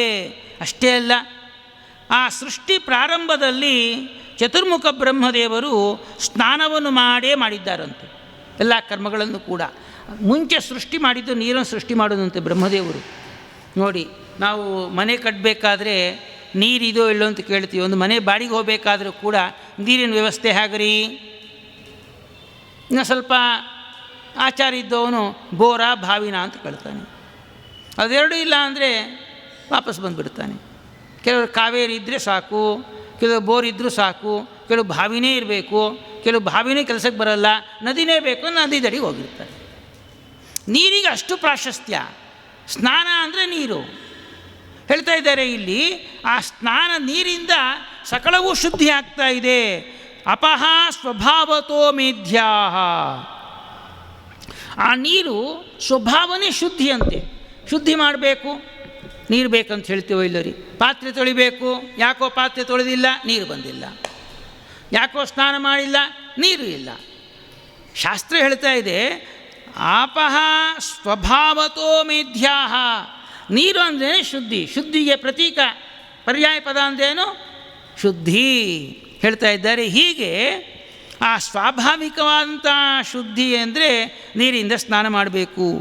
ಅಷ್ಟೇ ಅಲ್ಲ, ನಿತ್ಯವೂ ಗಂಗೆ ಸ್ಮರಣೆ ಮಾಡಬೇಕು, ಸಂಕಲ್ಪಪೂರ್ವಕವಾಗಿ ಮಾಡಬೇಕಂತೆ. ಗಂಗಾ ಮತ್ತು ಬಿಂದು ಮಾಧವನ ಸ್ಮರಣೆಯಿಂದ ಸ್ನಾನ ಮಾಡಬೇಕು ಅಂತ ಹೇಳ್ತಾ ಇದ್ದಾರೆ. ಅಷ್ಟೇ ಅಲ್ಲ, ನಾವು ಎಲ್ಲಿ ಸ್ಮರಣೆ ಮಾಡ್ತೀವೋ ಅಲ್ಲೇ ಗಂಗೆ ಬರ್ತಾಳಂತೆ. ಪುರಾಣ ವಾಕ್ಯ ಹೇಳ್ತಾ ಇದ್ದಾರೆ ಸ್ಕಾಂದ ಪುರಾಣದಲ್ಲಿ, ಗುಣ ದಶಸ್ನಾನ ಪರಶ್ಚ ನಿತ್ಯಂ ರೂಪಂಚ ತೇಜಶ್ಚ ಬಲಶ್ಚ ಶೌರ್ಯಂ ಆಯುಷ್ಯಂ ಆರೋಗ್ಯಂ ಅಲೋಲುಪತ್ವಂ ದುಸ್ವಪ್ನನಾಶಶ್ಚ ತಪಶ್ಚ ಮೇಧಾ. ಬೆಳಿಗ್ಗೆದ್ದು ಸ್ನಾನವನ್ನು ಮಾಡಿದಾಗ ಬರುವ ಫಲ ಸೌಂದರ್ಯ ನೋಡಿ. ಸ್ನಾನದ ಮುಂಚೆ ಮಖೆಲ್ಲ ಹೇಗೋ ಇರುತ್ತೆ, ಸ್ನಾನ ಮಾಡಿದಾಗ ಮಖ ಫಳಚ್ಚಂತಿರುತ್ತೆ. ಸೌಂದರ್ಯ ಗುಣ ದಶ ಸ್ನಾನ ಪರಶ್ಚ ನಿತ್ಯಂ. ದಶ ಗುಣ ದಶ ಸ್ನಾನ ಪರಶ್ಚ ನಿತ್ಯಂ. ಏನು? ರೂಪಂ ಅಂದರೆ ಸೌಂದರ್ಯ, ತೇಜಶ್ಚ ತೇಜಸ್ಸು ಫಳಚ್ಚಂತಿರುತ್ತೆ, ಬಲಂಚ ನೋಡಿ. ಏಕಾಸಿ ಸ್ನಾನ ಮಾಡಿಬಿಟ್ರೆ ಸ್ವಲ್ಪ ಶಕ್ತಿ ಬರುತ್ತೆ, ಬಹಳ ಸುಸ್ತಾಗಿರುತ್ತೆ, ಸ್ನಾನ ಮಾಡಿಬಿಟ್ರೆ ಸರಿ ಹೋಗುತ್ತೆ. ನಾವು ಅನುಭವಕ್ಕೆ ಬರ್ತಾ ಇದ್ದೇವೆ ನಿಮಗೆ. ಸ್ನಾನದಿಂದ ಪ್ರಯೋಜನ ಹೇಳ್ತಾ ಇದ್ದಾರೆ. ಬಲಂ ಚ ಶೌರ್ಯಂ, ಶೌರ್ಯ ಇನ್ನಿಷ್ಟು ಕೆಲಸ ಮಾಡಬೇಕು ಅಂತ ಹುಮ್ಮಸ್ಸು ಬರುತ್ತೆ, ಪೂಜೆ ಮಾಡಬೇಕು, ಪಾಠ ಪ್ರವಚನ ಮಾಡಬೇಕು, ಅದು ಶೌರ್ಯ ಬರ್ತಾ ಇದೆ. ಆದ ನಂತರದಲ್ಲಿ ಆರೋಗ್ಯಂ, ಒಳ್ಳೆಯ ಕಾರ್ಯ ಮಾಡಿದ ಆರೋಗ್ಯ ಬರುತ್ತೋ ಇಲ್ಲೋ ರೀ. ಮನಸ್ಸು ನೆಮ್ಮದಿ ಆದರೆ ಆರೋಗ್ಯ ಸರಿ ಹೋಗುತ್ತೆ. ಅಲೋಲುಪತೆ, ದುಶ್ಚಟಗಳೆಲ್ಲ ಕೂಡ ಪರಿಹಾರ ಆಗ್ತಾಯಿದೆ.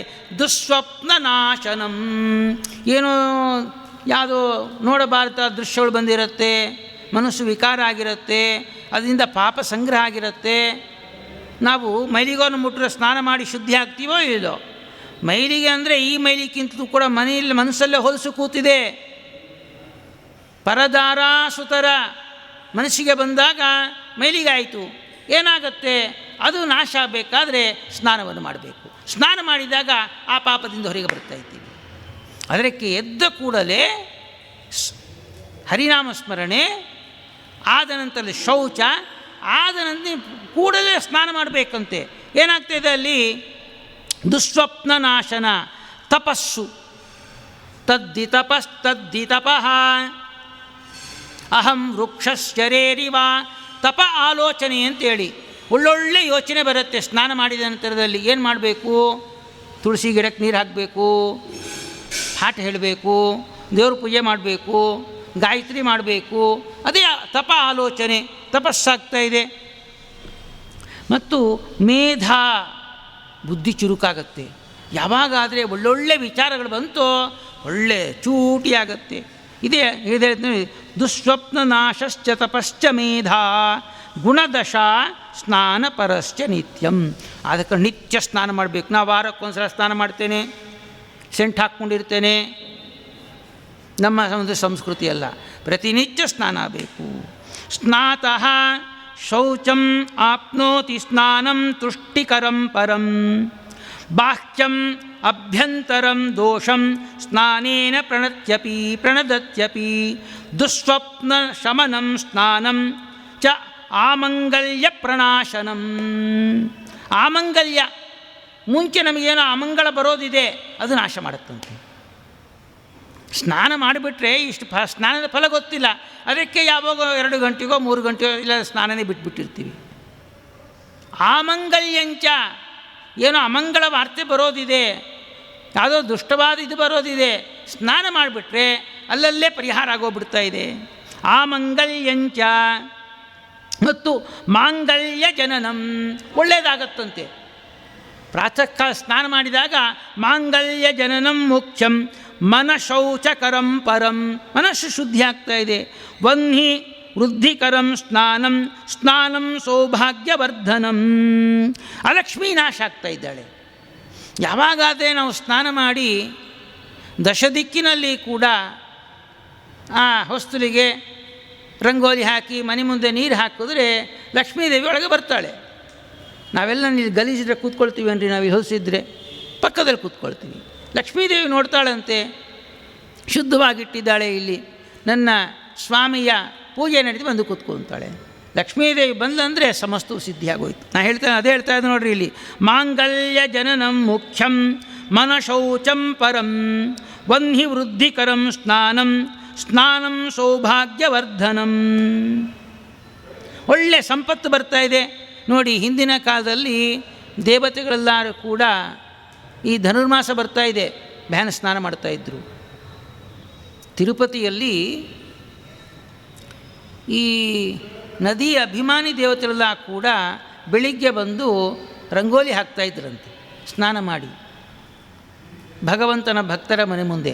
ಯಾಕೆ ಅಂದರೆ ಆಮಂಗಲ್ಯ ನಾಶನಂ, ದುಷ್ಟವಾದೆಲ್ಲ ಕೂಡ ಪರಿಹಾರ ಆಗ್ತಾಯಿದೆ. ಅಷ್ಟೇ ಅಲ್ಲ, ಅಲಕ್ಷ್ಮೀನಾಶ, ದುರಿತ ಧ್ವಂಸ, ಕ್ರಿಯಾ ಸಾಮರ್ಥ್ಯ ಇದೆಲ್ಲ ಕೂಡ ಪ್ರಾತಃ ಸ್ನಾನದಿಂದ ಬರ್ತಾಯಿದೆ. ಯಾವಾಗ 4 ಗಂಟೆ ಸ್ನಾನ ಮಾಡದೆ ಬರೋಲ್ಲ ರೀ, ಪ್ರಾತಃ ಸ್ನಾನದಿಂದ ಬರ್ತಾಯಿದೆ. ಯಾವಾಗ ನಾವು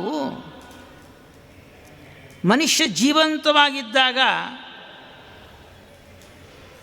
ಟ್ರೀಟ್ಮೆಂಟ್ ಕೊಟ್ಟರೆ ಏನಾಗುತ್ತೆ, ಉಳಿತಾನೆ. ಸತ್ತ ಮೇಲೆ ಕೊಟ್ಟರೆ ಏನೋ ಕೆಲಸ ಮಾಡುತ್ತಾ? ಅದು ಮಾಡಲ್ಲ. ಯಾವಾಗಾದರೆ ಪ್ರಾತಃ ಕಾಲದಲ್ಲಿ ಸ್ನಾನಾದಿಗಳು ಮಾಡ್ತೀವೋ ಇಷ್ಟು ಫಲ ಸಿಗ್ತಾ ಇದೆ. ಸ್ನಾನ ಅಂದರೆ ಏನು? ಸ್ನಾನ ಅಂದರೆ ಏನು? ಸ್ನಾನ ಅಂತ ಹೇಳಿದ್ದೀರಿ, ಇಷ್ಟು ಮಹತ್ವವನ್ನು ಕೊಡ್ತಾ ಇದ್ದೀರಾ. ಸ್ನಾನ ಅಂದರೆ ಏನು? ಸಂಕಲ್ಪ ಮಾಡಬೇಕು. ಸೂಕ್ತ ಪಠನ, ಒಳ್ಳೊಳ್ಳೆ ಸೂಕ್ತಗಳ ಪಠನ ಮಾಡಬೇಕು. ಮತ್ತು ಮಾರ್ಜನ, ಪ್ರೋಕ್ಷಣೆ ಮಾಡ್ಕೋಬೇಕು. ಅಘಮರ್ಷಣ, ಸ್ನಾನವನ್ನು ಮಾಡಬೇಕು. ಮತ್ತು ಮುಳುಗಿ ಸ್ನಾನವನ್ನು ಮಾಡಬೇಕು. ದೇವ ಋಷಿ ಪಿತೃ ಯಜ್ಞ ತರ್ಪಣ, ಈ 5 ಅಂಗಗಳು ಉಳ್ಳದ್ದನ್ನು ಸ್ನಾನ ಅಂತ ಕರಿತಾ ಇದ್ದಾರೆ. ಯಾವುದು ಸ್ನಾನ ಅಂದರೆ ಸಂಕಲ್ಪ, ಸೂಕ್ತ ಪಠನ, ಮಾರ್ಜನ, ಅಘಮರ್ಷಣ ಸ್ನಾನ ಮತ್ತು ದೇವ ಋಷಿ ಪಿತೃ ಯಕ್ಷ್ಮ ತರ್ಪಣ. ಇದು 5 ಅಂಗಗಳುಳ್ಳದ್ದು ಪ್ರಾತಃ ಸ್ನಾನ ಅಂತ ಹೇಳ್ತಾ ಇದ್ದಾರೆ. ಸ್ನಾನದ ಬಗ್ಗೆ ಗೊತ್ತಾಯಿತು. ಸ್ನಾನ ಮಾಡೋಣ ಒಂದೇ ನೋಡಿ, ಸ್ವಲ್ಪ ಬದಲಾವಣೆ ಆಗಬೇಕಷ್ಟೆ. 10 ಗಂಟೆ ಮಾಡೋರು, 8 ಗಂಟೆ ಮಾಡೋರು ಪ್ರಾತಃ ಸ್ವಲ್ಪ ಒಂದು ಅರ್ಧ ಗಂಟೆ ಮುಂಚೆ ಎದ್ದು ಸ್ನಾನ ಮಾಡಿದ್ರೆ ಏನಾಯಿತು? ಎಷ್ಟು ಮನೆಗೆ ಬರ್ತಾ ಇದೆ. ಕಷ್ಟ ಇಲ್ಲದೆ, ಶ್ರಮ ಇಲ್ಲದೆ ಬರೋ ಕಾಲಕ್ಕೆ ಯಾಕಪ್ಪ ನಾವು ಬ್ಯಾನ ಸ್ನಾನ ಮಾಡಬಾರ್ದು? ಎಲ್ಲದಕ್ಕಿಂತಲೂ ಕೂಡ ಭಗವಂತ ಪ್ರೀತನಾಗ್ತಾ ಇದ್ದಾನೆ. ಭಗವಂತ ಪ್ರೀತನಾದ ಮೇಲಕ್ಕೆ ಏನು ಬರಲ್ಲ ಹೇಳ್ರಿ. ಆದ ಕಾರಣ ಸ್ನಾನವನ್ನು ಈ ರೀತಿ ಫಲವನ್ನು ಕೊಡ್ತಾ ಇದ್ದಾರೆ. ನಾಳೆ ಸ್ನಾನದ ಸಂಕಲ್ಪ ಹೇಗೆ ಮಾಡಬೇಕು, ಮಾಡೋದರಿಂದ ಹೇಗೆ ದೇಹಶುದ್ಧಿ ಆಗ್ತಾಯಿದೆ ಎಂಬನ್ನು ನಾಳೆ ನಿರೂಪಣೆ ಮಾಡ್ತಾ ಇದ್ದಾರೆ ಎಂಬಲ್ಲಿ ಕೃಷ್ಣಾರ್ಪಣಮಸ್ತು.